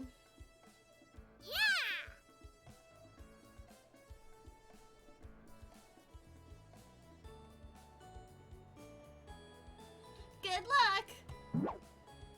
Cabbage rolls away and tries to hide.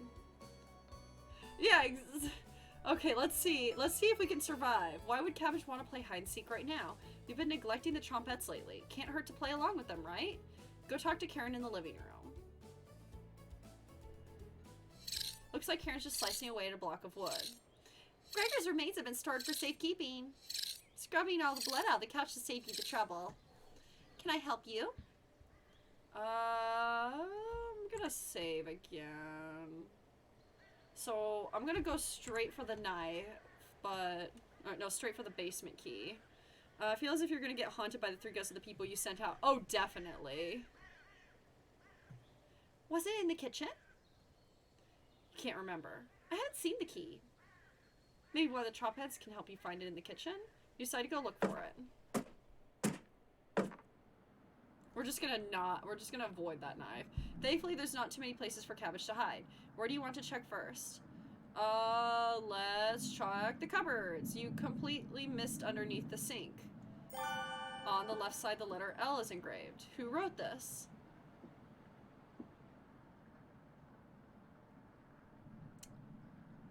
Cauldron. You hear someone rustling around.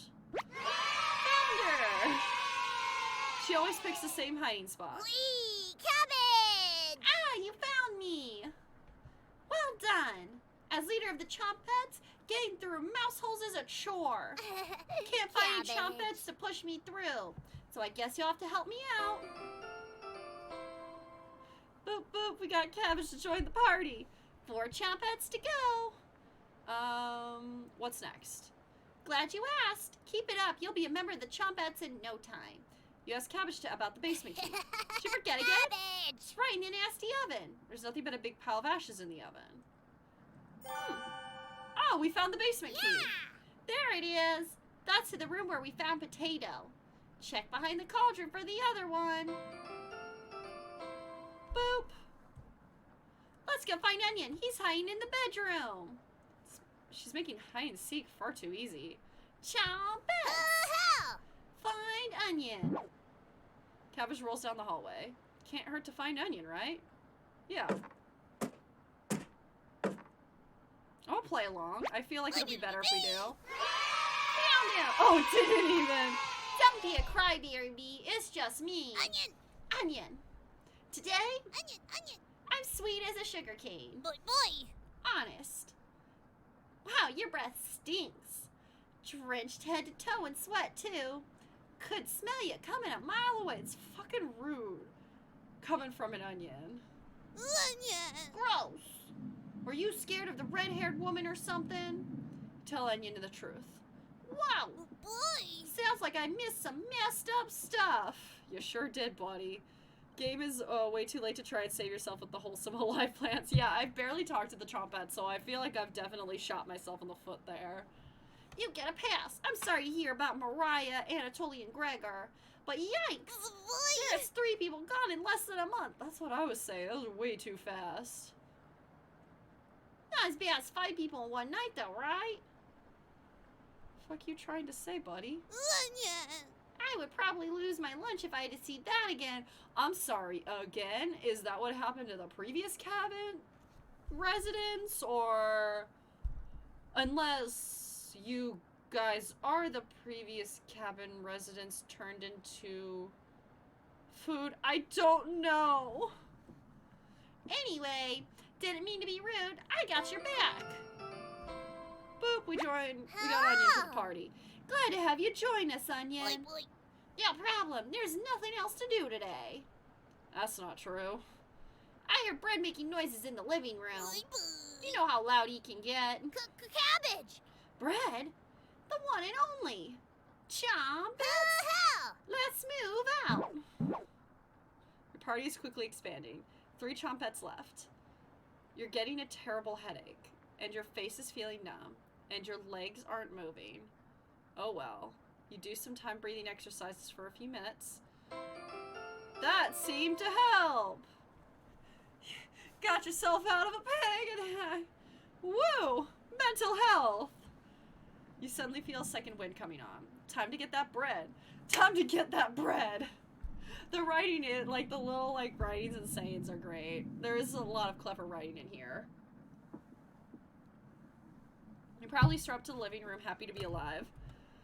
We can't run away because there's a flood outside. That's the reason why people started eating each other. It's because we got no food and there's a flood going on. Mood. My mental health is... I'm hanging in there. We're trying our best. That's the most you can do sometimes.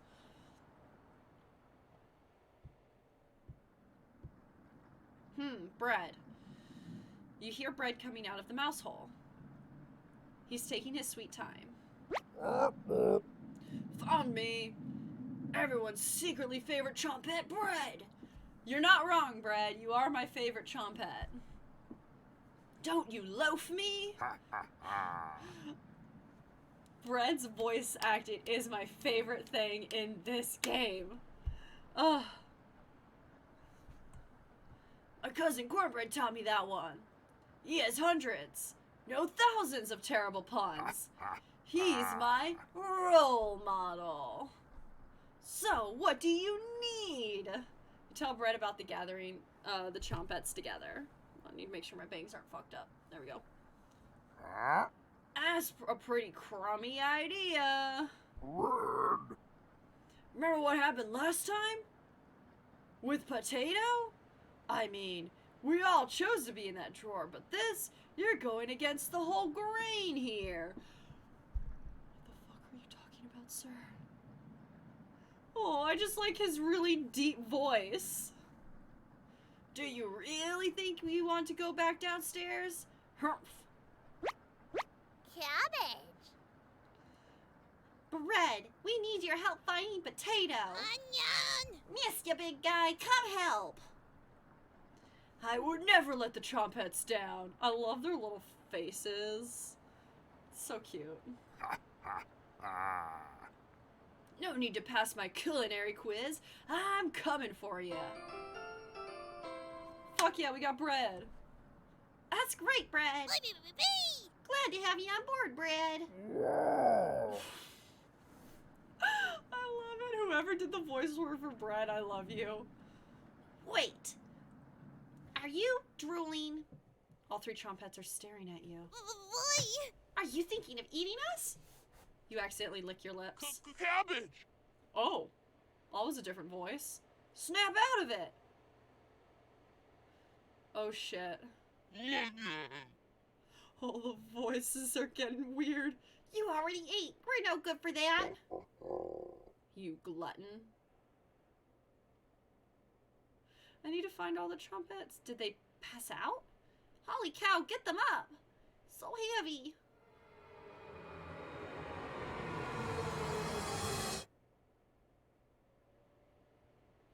What the fuck? You stumbled to your feet. Let's, go find Raspberry and never speak of this again. Yeah! I think I heard her over by the basement door. Perfect! Chomp! Mosey out! I wonder if the Chompets were just hallucinations all along. 2 more to go! Your head feels like it's going to crack open. Your hands have gone completely numb. This one is lasting longer than the others. You focus on wiggling your toes for a minute. You didn't pass out cold on the floor! Boo! Fuck yeah, I call that an achievement. 2 more to go. You go check out the basement door. Where is she? You feel a chill run up your spine. Goosebumps are all over your body. She's here. The birds outside turn silent. Honestly, it is a mood. Like, I have low blood pressure, so I pass out very easy. So I'm like, oh, I do call that a win, not passing out. Oh, you could hear a pin drop. You can almost hear her breathing. You feel the sudden urge to scream. You can't sneak up on me. Don't ever try that again. Surprise! Found you, Raspberry! I think the character had too much shrew. Yeah, I'm wondering if Karen spiked our food or our drink or something like that, like what she did to Gregor. I'm thinking we're next. Raspberry! Oh, wow, it's very nice to see you, Cabbage. We wouldn't leave you behind, Raspberry. Boy! Honest. We need your help finding Potato.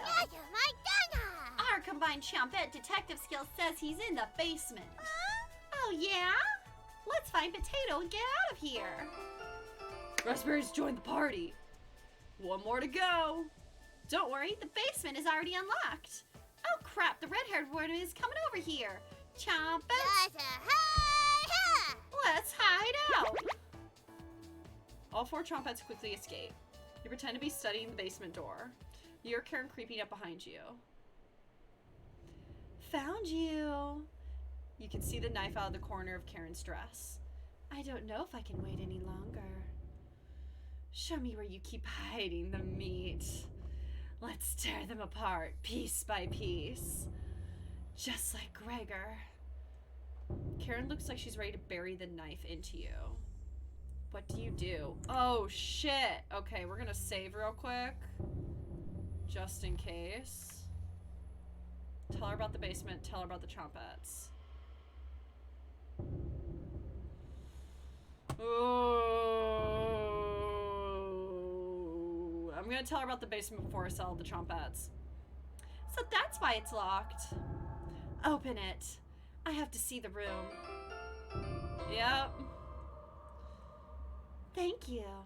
I'll bring up some cutlets up and we'll have a great dinner. Okay? See you soon. Karen descends the staircase into darkness. You locked the basement door. Did you just lock the door? You block out the screams of rage and bargaining. Given enough time, they will end. You crawl into bed and go to sleep. But I need to find the other Chompet!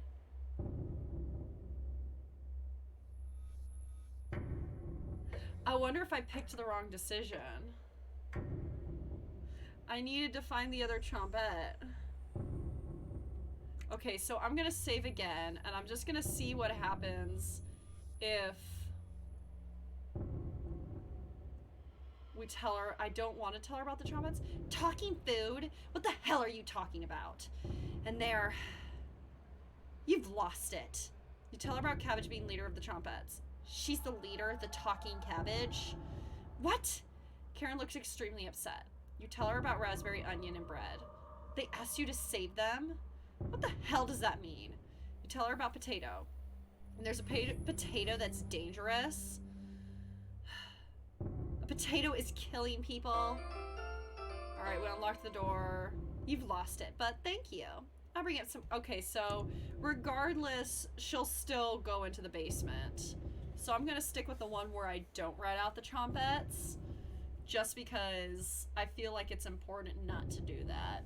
Normally, I'm not one to, like, say, bounce around save files like this. I like to commit when it comes to it. But this game, for some reason, I'm willing to bounce around save files to try things out. You slept in today. The pounding has completely stopped. You really need to go to the bathroom. You decide to open your eyes. Oh god, there's gonna be some fucked up shit. Oh yeah, we never did explore the bathroom. You must have sleptwalked into the bathroom last night. The glow of the candle is oddly comforting. Yeah, safe scumming horror games and choice-based horror games especially. You know, just in case. Oh shit. The candle blew out, and the door is locked. You find a flashlight in the corner of the bathroom and turn it on. Tutorial, you're in the dark, but oh, this is my nightmare. You're in the dark, but you're not alone. Okay, we're gonna just save real quick. Click on an object around the bathroom to get more information or find hidden clues. If you're stuck, just wait a little bit to see the glint of objects to inspect around the bathroom. Just move around in your cursor to search the room. Oh, hi, Cabbage. Hello. Are you locked in the bathroom again? You tell her about the candle being blown out. All good, Space. Oh, Space, you have no idea. It's a dating sim, don't get me wrong. But it's way more horror than I expected it to be. Things have gone down, things have escalated rather quickly. We have a wife, but she is a murder wife. Maybe you just need to try wiggling it a little bit. Sometimes the simplest method is the best one. I want to check out the other things in the bathroom. I think I accidentally... Alright, hold on. I want to look around the bathroom before I talk to Lettuce. This bathtub is filthy. It will need more than a little elbow grease to get these stains out. You notice a note underneath the bathtub. Because I'm like, I've been neglecting the lore clues. So like I'm lost on a lot of the lore and story because I haven't really been doing as much exploring as I should. May 4th, 1794. Oh, so this is 12 years after that, or this is really close to that. No, this is 100 years or so before that other note we got. This notice shall serve as a summons to the Zakopane courthouse. You're being accused of the following crimes: 1, public disturbance; 2, foul language and demeanor; 3, refusal to testify at previous court cases; 4, refusal to agree to a search warrant of property. Your hearing is scheduled for October 20th. Failure to attend will result in your immediate arrest and penalties up to hanging. And I'm gonna mispronounce this. Sincerely, Judge Konstantin Louise. I'm sorry, Polish is not something I am typically versed in, so I absolutely butchered that name. You take the court summons letter with you.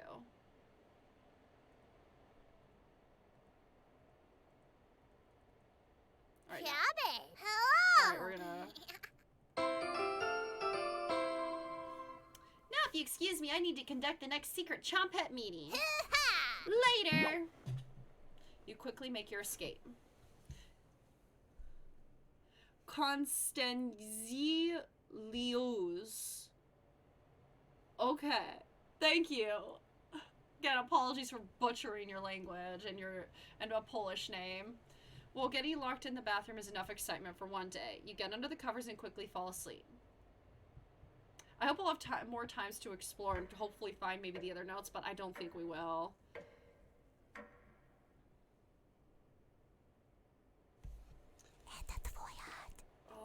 Oh boy. Wake up, sleepyhead. Karen? Oh god. I'm scared to open my eyes. Oh shit. Oh god. Oh, space, you have no idea. Just your imagination again. Karen can't still be alive, right? Oh fuck. Somebody's at the door. Oh, I got chills. You grip the doorknob tightly, getting ready for what's next.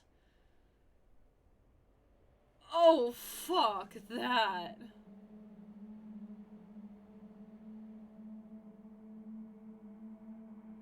Huh. Okay. That can't be the real Gregor. You determine the haunt has officially begun. What the fuck does that mean? I'm gonna just save my game real quick. The haunt? Happy Valentine's Day, everybody! Some spirits move on immediately, others linger.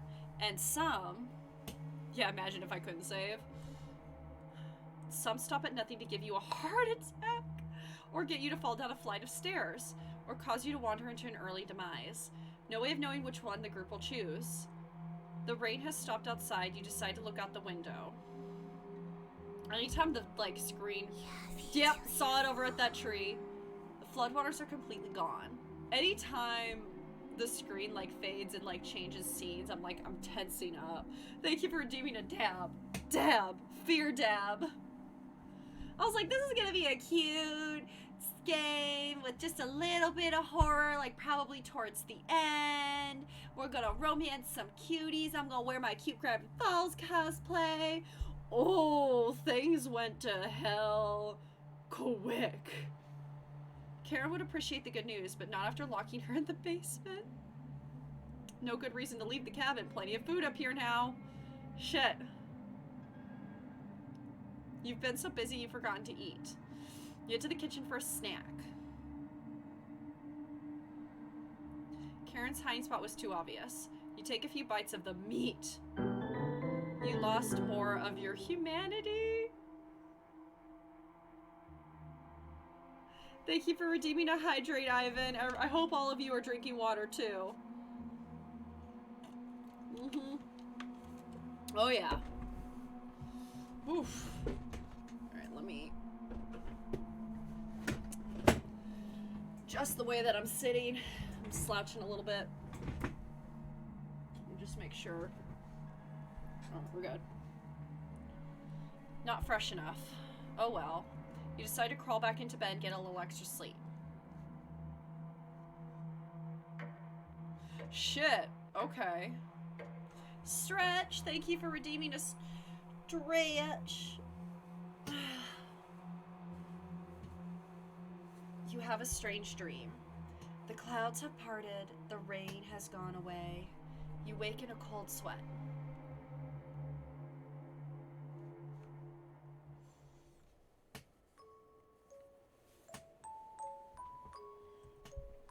Is this another trick, or... Oh, in my ear. Good morning? She's still sticking around. You head to the kitchen to get breakfast. Your food is gone. The fuck was that sound? The noise is coming from the living room. Anatoly? Oh god. Nobody's here. Some deep scratches are dug into the wood by the couch. Something is approaching. Oh, that was an unpleasant sound. That sent a chill down my spine. What's making that noise? It sounded like it was coming from the basement door. You go over to investigate. Did I fuck up because I didn't get 5 hearts on my girl? I only got 4 on my wife. 4 hearts out of 5 on my wife. A cold wind is blowing through the hole in the door. You get goosebumps all over your arms. Whoa, gotta chill. Is this a... hated that. You wake in a cold sweat.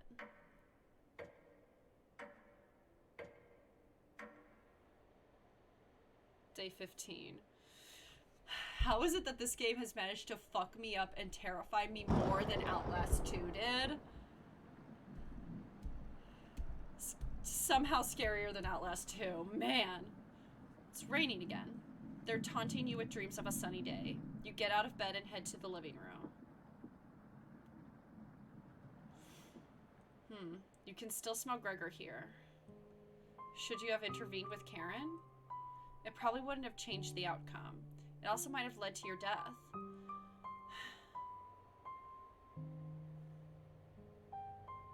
The couch is still comfortable, even after Gregor imprinted on it. You decide to take a nap, which quickly turns into a sleep. Maybe I'm secretly an anime video game girl, so this is my cosmic horror. You must have woken up too early. The cabin living room is pitch black. Oh yeah, we've gone cannibal on 3. We've lost 3 out of 4 characters. Essentially, whoever you're romancing is gonna be the one that just like goads you with the murders, essentially. So, yeah, yeah, it happened. You must have woken up too early today. The cabin living room is pitch black. You pick up a flashlight nearby to explore the darkness. All right, we're gonna just save again real quick, just in case. Oh, that's fucked up. Anatoly?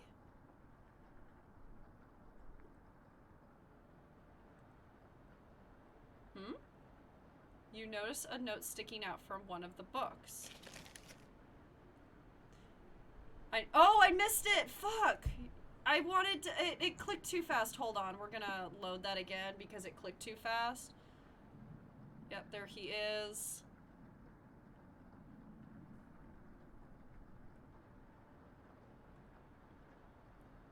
Trying to read the note. Hold on. Okay.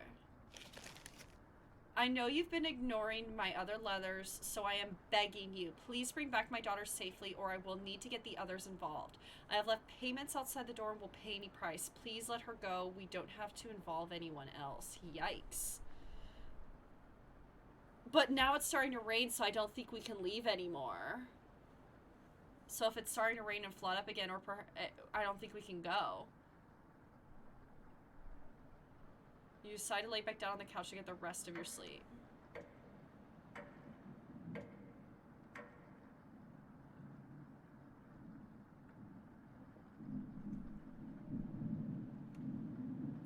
Although, hold on, I'm gonna load that again because I'm wondering if I missed something. If I wanted to take a look at the thing on the wall. See if the first note you ever received. Thinking about the messenger puts a smile on your face. The fuck does that mean? Like, it's very clear that this is not the first time. Yeah. Alright, so we're gonna just go through that again. Like, it's very clear that this is not the first time our character has had to deal with a situation like this. Oh, there's something else going on. There's something else. You sleptwalked again. You can hear Potato mumbling in the drawer. Oh, it's you again. Tell me, in that first week with the red-haired woman and the others, where did you sleep? You think for a minute, but come up with nothing. That's what I was saying! Oh, yeah. It's worse than I imagined. If I can be honest, it was truly horrific to witness. Still nothing? You would routinely collapse in the middle of the hallway, sleepwalking into walls or worse, going down into the basement. I can't believe you haven't broken your neck on those stairs yet. 7 endings. I had a feeling that there would at least be one ending for each character, like that you quote unquote romance, like what I'm doing with Karen. and they turn on everybody else. But 7 endings, that's awesome. I love it. I definitely want to play around with the game more on my own time and like bounce around and like see what happens when I romance each character, or if I just focus on the chompettes or things like that. You seem to survive almost anything. Do I have that right? Must be that addiction to meat, haha. Or something else. Would you share that secret with me? You tell Potato the secret. Wow, didn't you think you'd be foolish enough to tell me? What's the secret? I want to know the secret. I'm living longer than expected already, but this is good information to take with me. Thank you. Was that the right thing to tell Potato? Haha, it's a delight to watch you fall apart. What does the red-haired woman have in store for you? You haven't thought about Karen in a while. How many days has she been down there? You do realize she's probably been feasting on the 3. She'll be much stronger than the last time you saw her. Haha, go downstairs. Put an end to this. Not for the chompettes, just for me. You head to the basement door. Shit. You quickly do the math in your head and determine Karen will be dead in the basement. Will she be, though? It's been enough days, right? You open the door and prepare for the worst. Oh god, get ready for the spooks. Oh, fuck this. She's gonna come up that stairs. Oh, I hate it. Oh, this game is so much scarier. I'm like so much more scared than Outlast 2. It's the tension. The tension is killing me. Oh, it's just a staircase. I'm just thinking of that scene from Resident Evil 7 with Mia. See, exactly! You said it, Ivan! With Mia, the way Mia came crawling up the stairs, that traumatized the shit out of me, how you could, like, barely make her out in the dark. Ooh. Nothing to be scared of. I got an achievement titled Nothing to be Scared of. You begin your descent.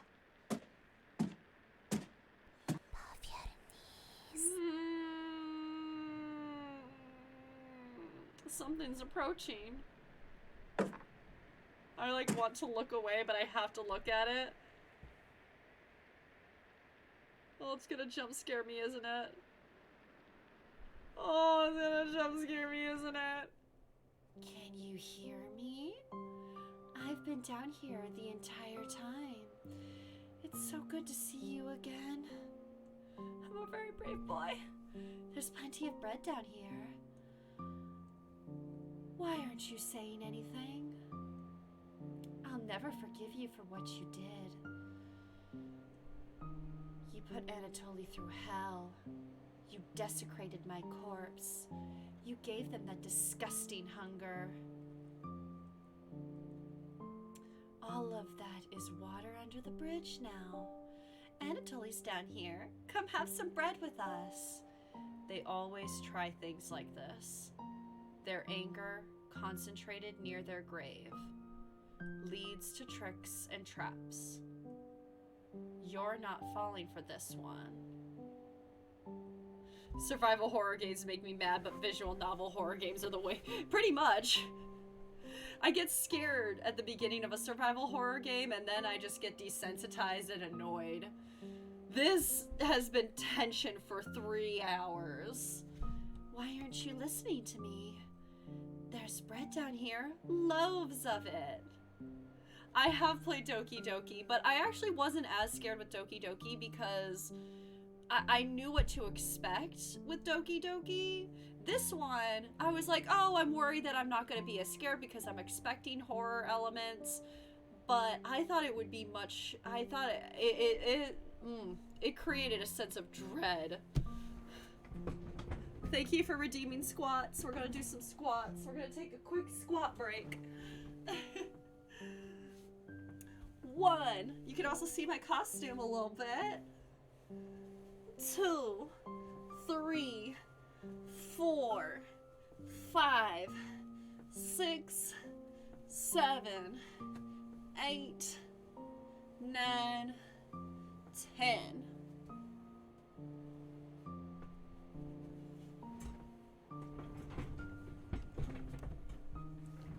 Oh, man. I feel worse about Gregor's death. That's the one that'll haunt me. Fine. I won't stop you from finding the others down here. One piece of advice: beware of Karen. She is ill beyond repair. Gregor will try to talk you out of reaching the room. Anatoly will try to talk you into leaving the cabin. And Karen will rip the flesh from your bones. We'll talk again. You feel Mariah leaving the staircase. You go deeper into the abyss. All good. What's she gotta do? The walls down here, they're dirt and soot. Something is approaching. Oh God.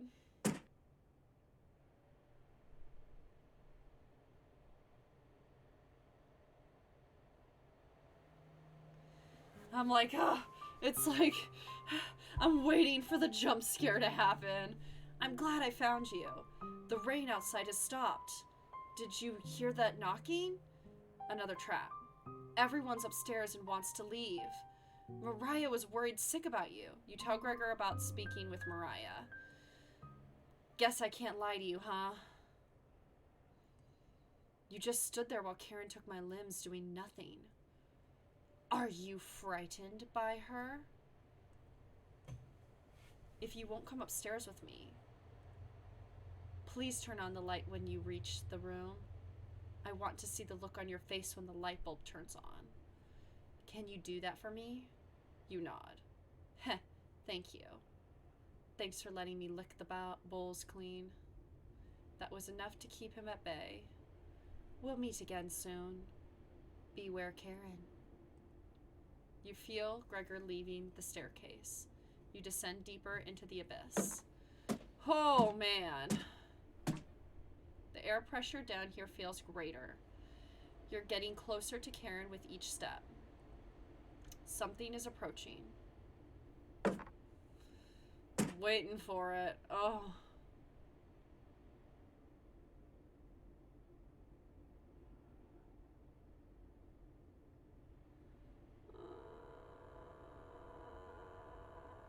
Okay. The tension, man. Oh. Thought you'd still be fending off that glutton Gregor right now. You tell Anatoly about meeting with Gregor. Oh. I was gonna try to see if you wanted to pick onions with me. You shake your head. Guess there's no fooling you, huh? It's valid. I killed your fave. I'm sorry. I had to make my murder wife happy. You survived this long, and now you'll need to fend off Karen. I can't tell if I'd rather have you or her sticking around down here. You ask Anatoly where Karen is. Oh, she's just below us. Waiting to devour you. Karen's been practicing on her butchering again. Maybe she'll start with your arms? Haha. Down here, the whispers have told me about you. I can't even believe some of the things you've done. Worse than any war crime. So many whispers about those sorts of things. So many whispers down here. It ends at the bottom. Karen might be alive down here, but you won't be. See you again soon. You feel Anatoly leaving the staircase. You grit your teeth and keep going. Fuck. Your feet finally hit solid ground in the basement. Something doesn't feel right. Fuck that. I'm a baby. Anytime the phrase "don't look behind you" or "look behind you" is said, like in any game or movie or whatever have you, fucks me up no matter what. You feel around the wall blindly and locate the light switch. Hello! Cabbage, what the fuck? You've come so far. Proud of you. Cabbage! Cabbage! As leader of the Chompettes, I wanted to let you know we have your back. Cabbage! No matter what happens down here, just call out to us and we'll be there. Boy, boy! I'm gonna save just in case. Honest. Boy! Wouldn't let you die down here. When you yeast expect it, we'll roll with you. You can't sneak up on me. Raspberry! but sneaking up on you, extremely easy. Are you deaf? Raspberry. That was pretty cruel even for me. Your ears have so much dirt in them, they could probably grow potatoes. I hope they don't. Because the Chompettes wanted the other characters to live, so I don't know. I hope the Chompettes are okay. Oh, man. We'll have to work on those jokes, Potato. Sure.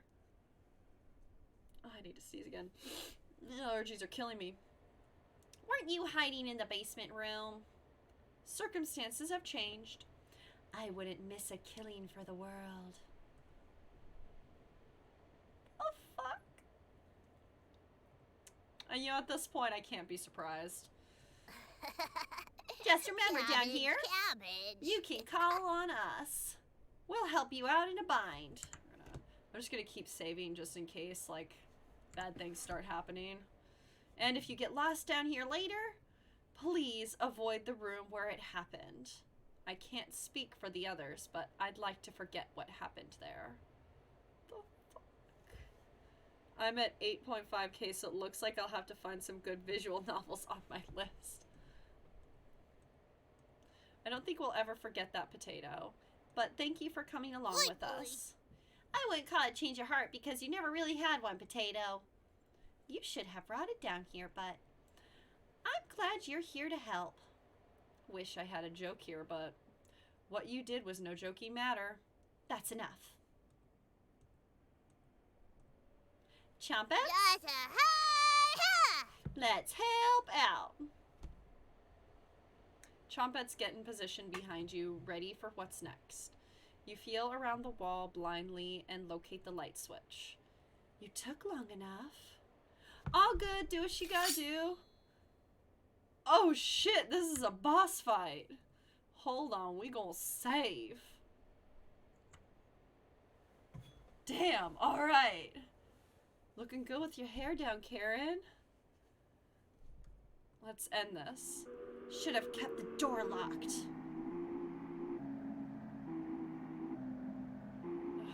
Fuck, okay. Dodge. Karen slashes at you with her knife. You dodge Karen's knife, feeling the air hit you. You shouldn't be this fast. Karen looks you dead in the eyes. Karen laughs at you. I didn't know that my romance game was gonna end with me fighting my love interest. Won't be burying you. Let me see what... You stumble into the wall, nearly breaking a bone with the impact. Pathetic. Best to watch out for that knife. I don't want to attack her just yet. Chompets. Hey, as leader of the Chompets, I can't leave you hanging. All of us are ready to help you out here. I see you've ignored my warning to watch out for that knife. There's nothing I can do about that. Police survived this fight. We want to play hide and seek again. Chompets, help out. I feel like the Chompets are previous cannibalism crimes, which is why they are mean, but still support because the character will want to hear those people forgive him. I think so too. They're definitely remnants of what has happened in the past. Cabbage has filled you with hope. You gained... Well, I didn't really need it. Karen catches her breath. Should have kept the door locked, so let's attack with a lunge. Barely land the soft punch. Karen looks at you. Shit! You've started to bleed. Karen licks her lips. Will you fit in the cauldron? Oh man, you try throwing a punch. Karen easily dodges it. You best to watch out for that knife. The fuck do I do? Hey, it's me! Onion. Onion! No crying down here, okay? Let me look at those wounds. Onion. Blood, gross! Your eyes begin to Oh, water. boy. What did I tell you about crying? Onion. You got this, champ. Good luck. Onion's words make you feel better, but only a little bit. You gain 5 HP. Karen catches her breath. She readies a knife. You're going to taste better than Gregor. Fuck, she is fucking me up. Yeah, attacking clearly isn't the way. Should have never left Ukraine. Yeah, I keep dodging. She slashes at me with the knife. I dodge it, feeling the air hit me. Shouldn't be this fast. Yeah, that takes out more of her health if I keep dodging. Karen licks her lips. Will you fit in the cauldron? Dodge this. Oof. Blood is running down your side. Karen licks her lips. Looks like Karen is planning her next attack. We just gotta keep dodging. Oh, there's nothing I can... Catches her breath. Should have kept the door locked. Don't really care who dies down here. You're both pretty awful. Good luck. Matteo's words cut pretty deep. It does make you feel a little bit better, though. Karen lunges at you. Yeah, she's just gonna... Are you talking to yourself again? I'm wondering if... what she says... Try throwing a punch. She dodges it. She's planning her next attack. Dodge. Takes a break studying me. Should have kept the door locked. Dodge. So when she says you should have kept the door locked, she definitely lunges. Karen's looking winded. Ask for help.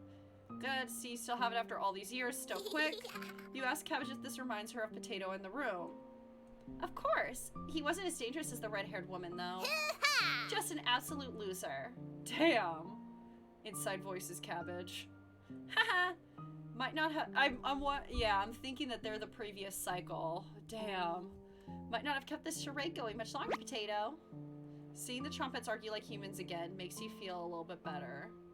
You gained 5 HP. Karen furrows her brow. Can I attack? You kick Karen. You connect with Karen's shin. Kick her. Karen rushes towards you. Fuck! Karen's seething. Karen is about to take your life. Dodge. You stumble into one of the walls, awkwardly killing you will be easy. Oh, she killed me. Okay. So I'm gonna reload that, because clearly I fucked up that boss fight. We're gonna try that again. So we start with the door. So when she says, should I keep the door locked? We can definitely dodge. I just want to see if I can... So the last time we dodged, immediately after that, well, we attacked. Okay. Let's try throwing a punch. She usually dodges. She's applying our next attack, so then we dodge. She takes a break to study us. Should have kept the door locked. And then we dodge again. Shouldn't be this fast. There we go. So I'm starting to pick up on what I need to do. I love my murder wife, but I don't want to die by her. We're trying our best. Karen laughs at you. Won't be burying you. Try throwing a punch. She dodges. She's applying her next attack, so then we dodge. Oh, she... You need to be treated to make... Karen catches her breath. Karen readies the knife. Going to taste better than bread. Damn! Should have kept the door locked. Okay, Karen's looking winded. Attack. You swipe at her jugular. She's too fast. Alright, we're gonna just... Alright, that's what the audio we already went through. I'm gonna get a little bit of HP. Just rest. Attack. Connected with Karen's shin. She rushes towards me, and she goes after me again. Karen's seething. Dodge. Stumble backwards.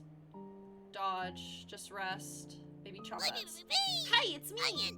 Onion! Just finished this in one swift motion, like with Potato. I was just surprised that day, that's all. Onion. Doubt that! Onion thinks you can do it again. That's vaguely assuring. You gained 5 HP. Karen rushes towards you. She could keep going for me. Dodge. I can't. This is over. Just rest. Trumpets. Rot in hell. Thank you for your words of encouragement. Eventually, Potato, you gained 5 HP. Just rest. This just happens if I keep calling on them. Who am I? You tell Bread. Why did you come here again? Why did we come here again? You tell him. Oh, so that explains Potato. Sorry, I need some time to think on this. The memories have always been upsetting to all of the trumpets, but especially Bread and Raspberry. You feel a pang of guilt. You gain 10 HP. Karen rushes towards me. Oh, she's still gonna keep going for me though. She's seething. Really twisting that knife with Bread today, huh? Cornbread kept him focused on ignoring the whispers. He was finally starting to heal from the trauma. You'll always be better at creating wounds than healing them. How long ago was the room incident again? You gained 5 HP. Karen furrows her brow. Dodge. Just rest.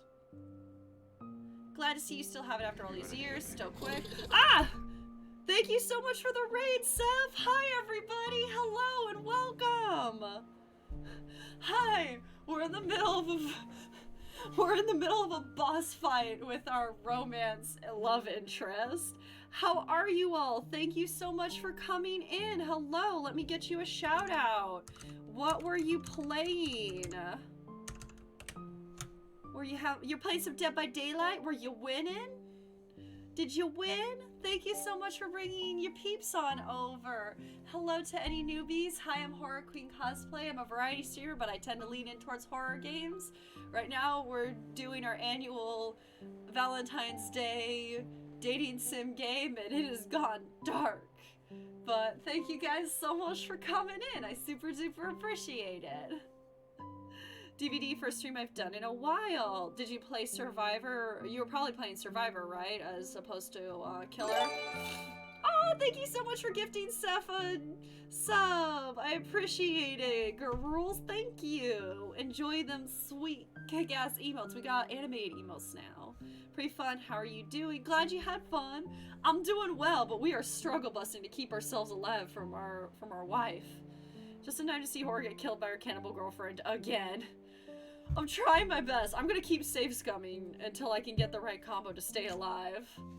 Yes, Cabbage, if this reminds her of Potato in the room. Of course! He wasn't as dangerous as the red-haired... Okay, so this is... We've already gone through this audio before. Yeah, she's gonna... Yeah, I don't know. We're gonna try one more time to see if we can make our way through it. How the fuck is it fair that she gets like 2 health bars and then it's just and a knife and then it's just me? Like, ugh.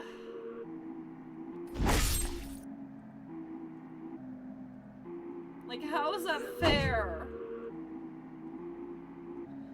She's laughing at me, won't be burying you. Ask you for help.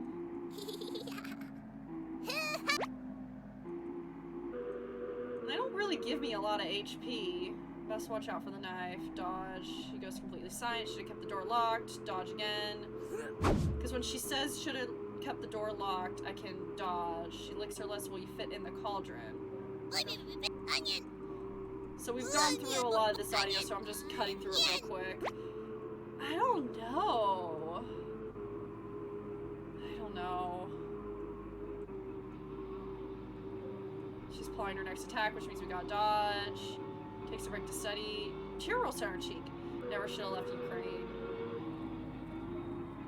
I'm just gonna keep dodging because if I attack, bad things happen. Thank you for the bit, Seth. I appreciate it.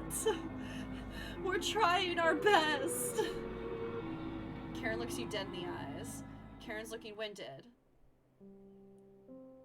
You swipe at Karen's jugular. She's too fast.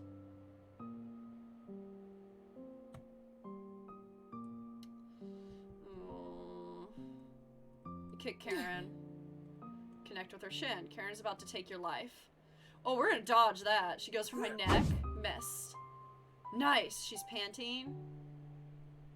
Dodge. Someone. Oh, fuck. I should have attacked her instead. There we go. We're gonna ask for some helps. Oh. Fucking Cabbage didn't help. Well, none of her green goes down. Ooh, we're 50% to our Street Fighter cosplay challenge. Fuck yeah, y'all. She lunges for my neck. She misses. Okay, it's over. She's... Oh, finally. Ooh, this is a great cutscene. I didn't realize we were gonna get cutscenes in this. Oh, no. My wife. No. My wife. Karen quickly stumbles down the hallway, turning left at the end. You're hobbling after her, but the room is pitch black here. The rot of a decaying flesh here is nauseating. You can hear the small echoes of Karen's footsteps disappearing below, making this room feel enormous. You can't see their eyes, but you can feel them. You're being watched. The staircase at the center winds downwards, spiraling into the abyss. You're getting pretty lightheaded again. Gravity almost gets the best of you a few times as you work your way to the bottom. Your shoes stick to the floor when you reach the bottom. The smell of mildew and something rotten makes you gag. You can barely make out the outlines of door frames in each direction. You head east, opening the door. You feel Karen's presence close by. Oh,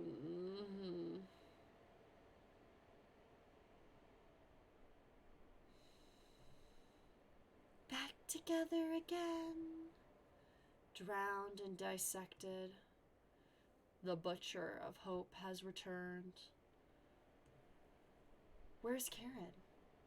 Lost in the abyss? Her rage blinds her. Ravenous, completely ravenous. She will never be able to move on. Bound to this cabin by you, she will never escape. Those that die in the cabin are bound to different rules. Fleeing west did nothing. Victims will always gravitate to this cabin. Always find a way to you. You wretch. You abomination. You horror. Turn on the light and savor your inhumanity. Holy cow.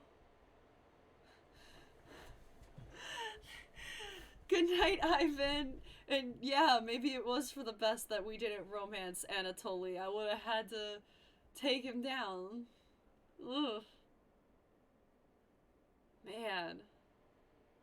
This is good. Turn on the light. Turn on the light. Turn on the light. Reap what you have sown.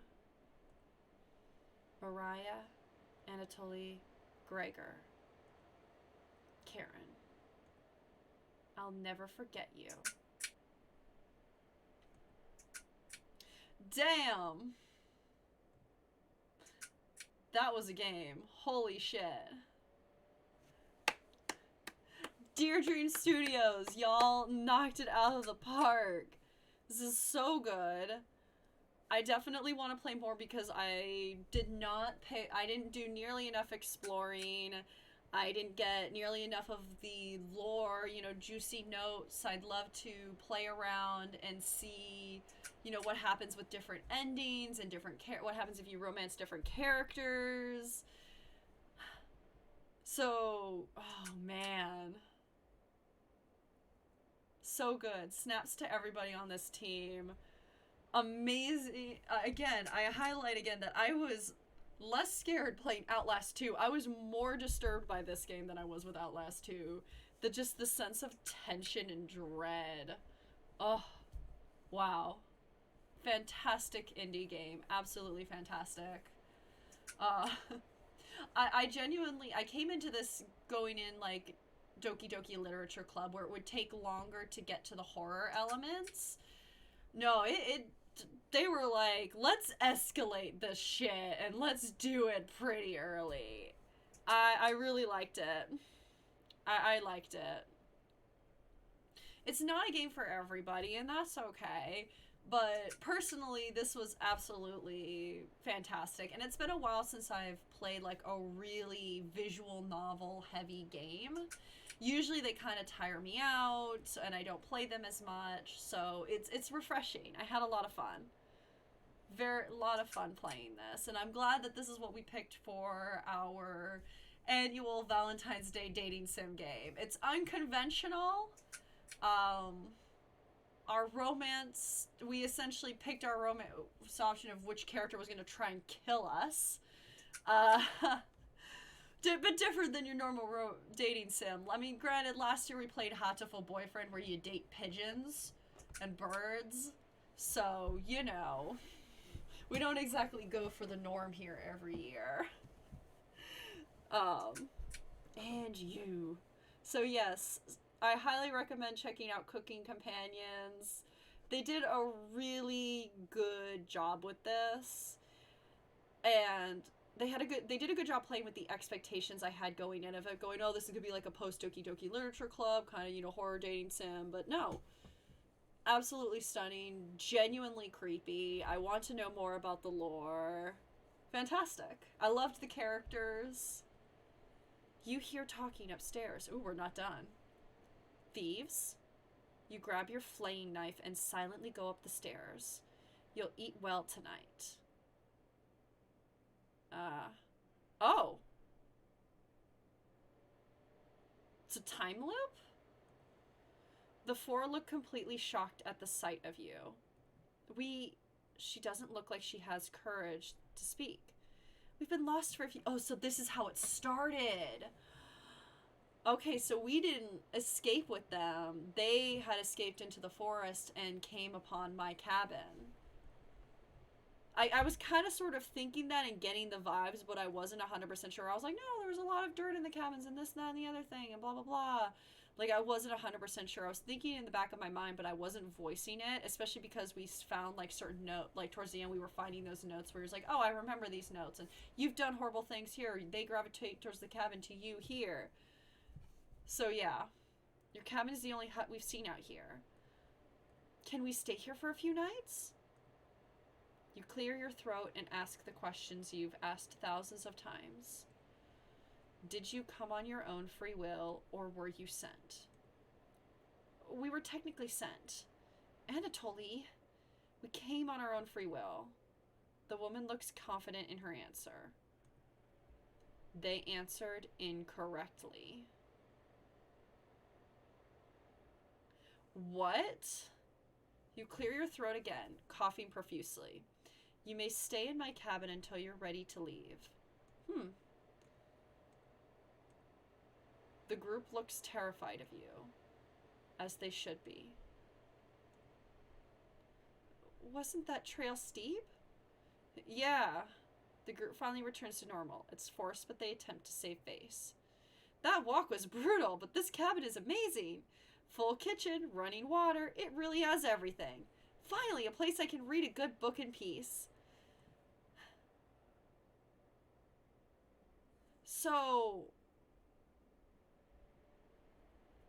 do people in the village, send them up to our player character's cabin as sacrifices?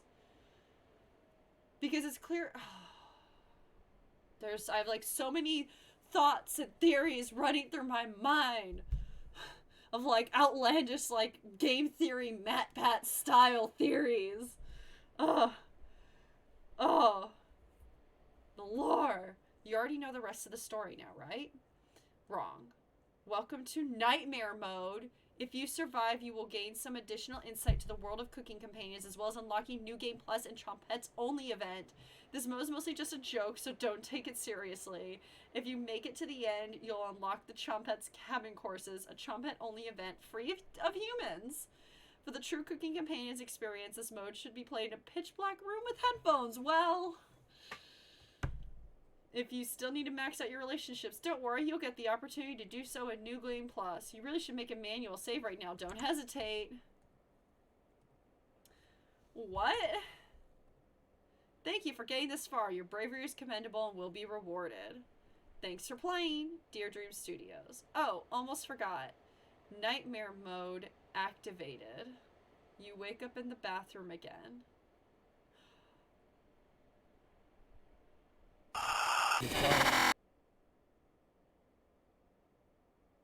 This is my room. Do you see how dark it is?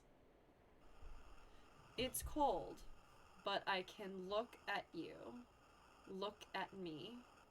Are you scared?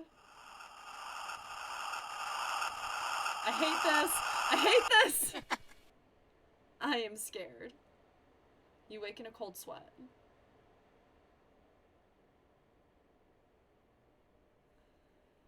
Your surroundings feel completely different. Sneak. Mariah's presence is enraged. She's beckoning you to follow her. You get up and leave the bedroom. It's beautiful sunny outside. What a fitting end to such a horrible nightmare. You head to the kitchen for some breakfast. Holy shit. This will take ages to clean. Good job, yeah, blah. Oof, down my... You take a few bites of meat. Lost more of humanity. Eat. Thought we were done. Apparently not. You stare at the ash pile in the oven. Are they still upset? You head back to the bedroom to take a nap. Which one of them is causing this? Mariah? Anatoly? Gregor? You crawl into bed and fall asleep.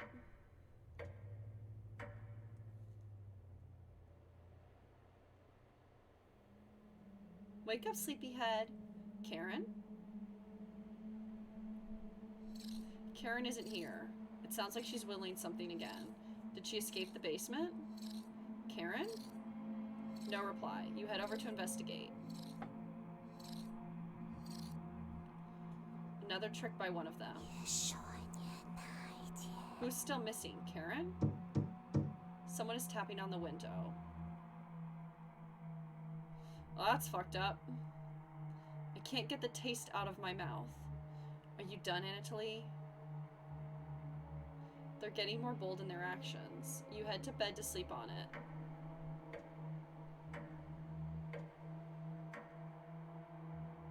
Here I thought we were going to be done.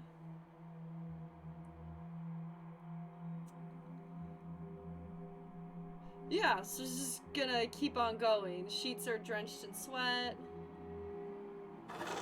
You catch something moving out of the corner of your eye. You roll out of bed to see what it is. Feels like 3 a.m. Nothing is moving around the bedroom anymore. Just your imagination again. You head to the basement door. Is Karen still alive? A cold wind blows through the crack in the door. Oh, that one was fucked up. You wake in a cold sweat. Wake up on the cold bathroom floor. Door is locked. Did one of them hide the key in here? Where do you want to check first? Okay, we're gonna just manually save again.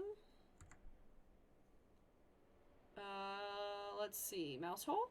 Mouse hole seems perfectly round, like someone used sandpaper on the edges. Did the Chompettes do this? The whole itself is pitch black. Would the flashlight be helpful? It might aggravate whatever horror lies in wait. Under the tub. Mouse poops and dust have gathered underneath the tub. This needs to be swept. Something scratches on the side of the tub. What happened here? Garbage can. You check the garbage can underneath the sink. It's empty like your soul. Mouse hole again. Stick your arm in the mouse hole? Fuck yeah. Slowly put your entire arm inside the mouse hole and feel around. You feel the chilly presence of something behind you. The key is pushed into your hand. Pull your arm out, lifting up the toilet seat to take a celebratory bathroom break. Okay. Your hands are shaking uncontrollably from the whisper. The key has fallen into the toilet. Reach to the filthy toilet and grab the key. Yep. Only way to get out. You plunge your hand in the toilet, grasping blindly for the key. It must have gone down the pipe. Oh, wow. Raspberry! You really put your hand into a filthy, backed up toilet, huh? Seems to be a new low for you. Are you finally gonna wash your hands now? The sink isn't working. Oh, wow. Will the bacteria be the thing that does you in? Such a pathetic end for such a terrible life. Haha. That key wasn't even for the bathroom door. That was the key to the Chompettes' treasure box. You really stepped in it this time. Haha. I mean, yeah, our main character definitely deserves that. Couch told me I had to rescue you from this. Wanted to let you starve to death in here, but she insisted. Here you go. It's the last favor you'll ever get from me. Goodbye, wretch. You let out a deep breath and exit the bathroom. It's time to end this. You open the door and get ready for it. It'll probably be another boss fight for Karen. So I'm actually gonna save the game now. And we're gonna finish up. Thank you so much for subbing, Jimmy. 11 whole months. Wow. The concept for this game is absolutely fantastic. I definitely agree. I am going to go ahead. I will probably finish up Nightmare Mode and all that stuff on another time. But I feel like that's a good play. We beat the main game, so I'm feeling good. Here, I'll even put my bow back on. I'll even try and put... I had to take it off while we were gaming. But here we go. Here's my full cosplay. Well, I can actually take off the headphones, so we'll take off the headphones and then put the bow on. Hold on. So, thank you guys so much for joining me for our annual dating sim stream. A little bit more horror than dating sim, but that's okay because I really, really enjoyed this game. Absolutely had a blast playing it, and I'm glad we got to get through at least the main story together. You need to play some Dead by Daylight to get that out of your mouth. Totally valid. Totally valid. Well, I hope you guys have... Yes, you should definitely play Cooking Companions. I don't think it's very expensive. I think it's like 10 pages, like $10 on the Steam store. Yeah, no, it's $15. It's $15 on the Steam store. The Steam store. However, it will probably go on sale at some point if that's, too much. But, it's Giffany from Gravity Falls. Zeus's animated anime girlfriend. I'm using a different wig, a less, bright pink wig than I usually do, but I couldn't find my other wig is kind of a bit of a mess. Yes, I am definitely going to be passing out after this. Well, it's midnight, so hopefully I should be okay. Normally I'm good, so I'll probably read some archive of our own fan fiction or something before passing out, or maybe read a book. But no, I had an absolute blast with this game. Super, super fun, very unique. Again, delightful and terrifying all in one. Snaps to this particular gaming studio, Dear Dream Studios. I look forward to seeing what more you guys create in the future. I really enjoyed this, and I'm glad we played it. I will definitely do a raid. Before I get the raid going, I will mention what our next few games are for the week. So, which series for the fanfiction? I don't know if I'm ready to expose myself like that just yet. We shall see what I'm in the mood for when I finally get into bed. Yes, I'm that person that will read fanfictions until 2 a.m., 3 a.m. It's all I can do to go to sleep. It's so good. So, next week, all of our streams start at 8 p.m. Eastern Time. On Wednesday, we will be playing Boyfriend Dungeon. It's a roguelike action game with dating elements. Yay! Sorry, I had a little burp there. Thursday, we'll be doing some more sewing on our Rebecca cosplay from Resident Evil 0. Making her cute, frilly Lolita nurse outfit. And then next week, I was originally going to be at Katsucon, but I canceled because I just wasn't comfortable. Cool, it's 6:11, so time to be waking up. Oh, thank you so much for coming in, Katsune. I really appreciate it, and thank you again so much for the raid. I definitely appreciate it. I hope you get at least a little bit of sleep. Thank you so much for coming in. Take care. But yes, our next week, since I'm not going to be at Katsucon, I'm going to wear and debut one of the costumes I was planning on debuting at Katsucon, which is the tavern version of Mad Moxie from Borderlands. So, we will be playing the Tiny Tina Assault on Dragon Keep DLC, which is essentially the Dungeons & Dragons themed DLC from Borderlands 2 in my Tavern Mad Moxie cosplay. A little bit of a treat since I can't go to Katsucon. I'm going to bring Katsucon to me. May the uwu be with you. Exactly. So yeah, next week we're going to be doing Boyfriend Dungeon on Wednesday, sewing a Resident Evil cosplay on Thursday, and then Friday we'll be cosplaying Borderlands and playing the Dungeons & Dragons themed DLC from Borderlands 2, all starting at 8 p.m. Eastern Time. So, with that, I'm gonna get a raid going so I can also rip these fake eyelashes off of my face. I'm dying. Let's see. We've got lots of people playing games right now. We've got Lost Ark. We've got It Takes Two. We've got lots of Resident Evil going. We have so many options to raid, you guys. Let's go raid Loa Fee.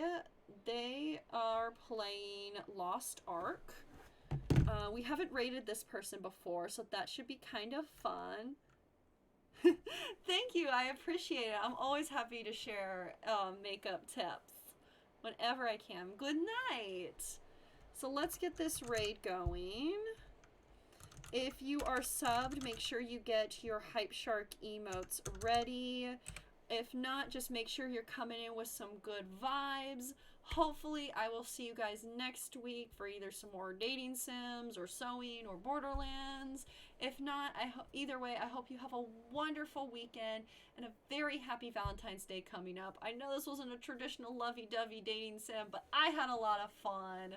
And your glitchy anime waifu girlfriend, Giffany, says that she loves you.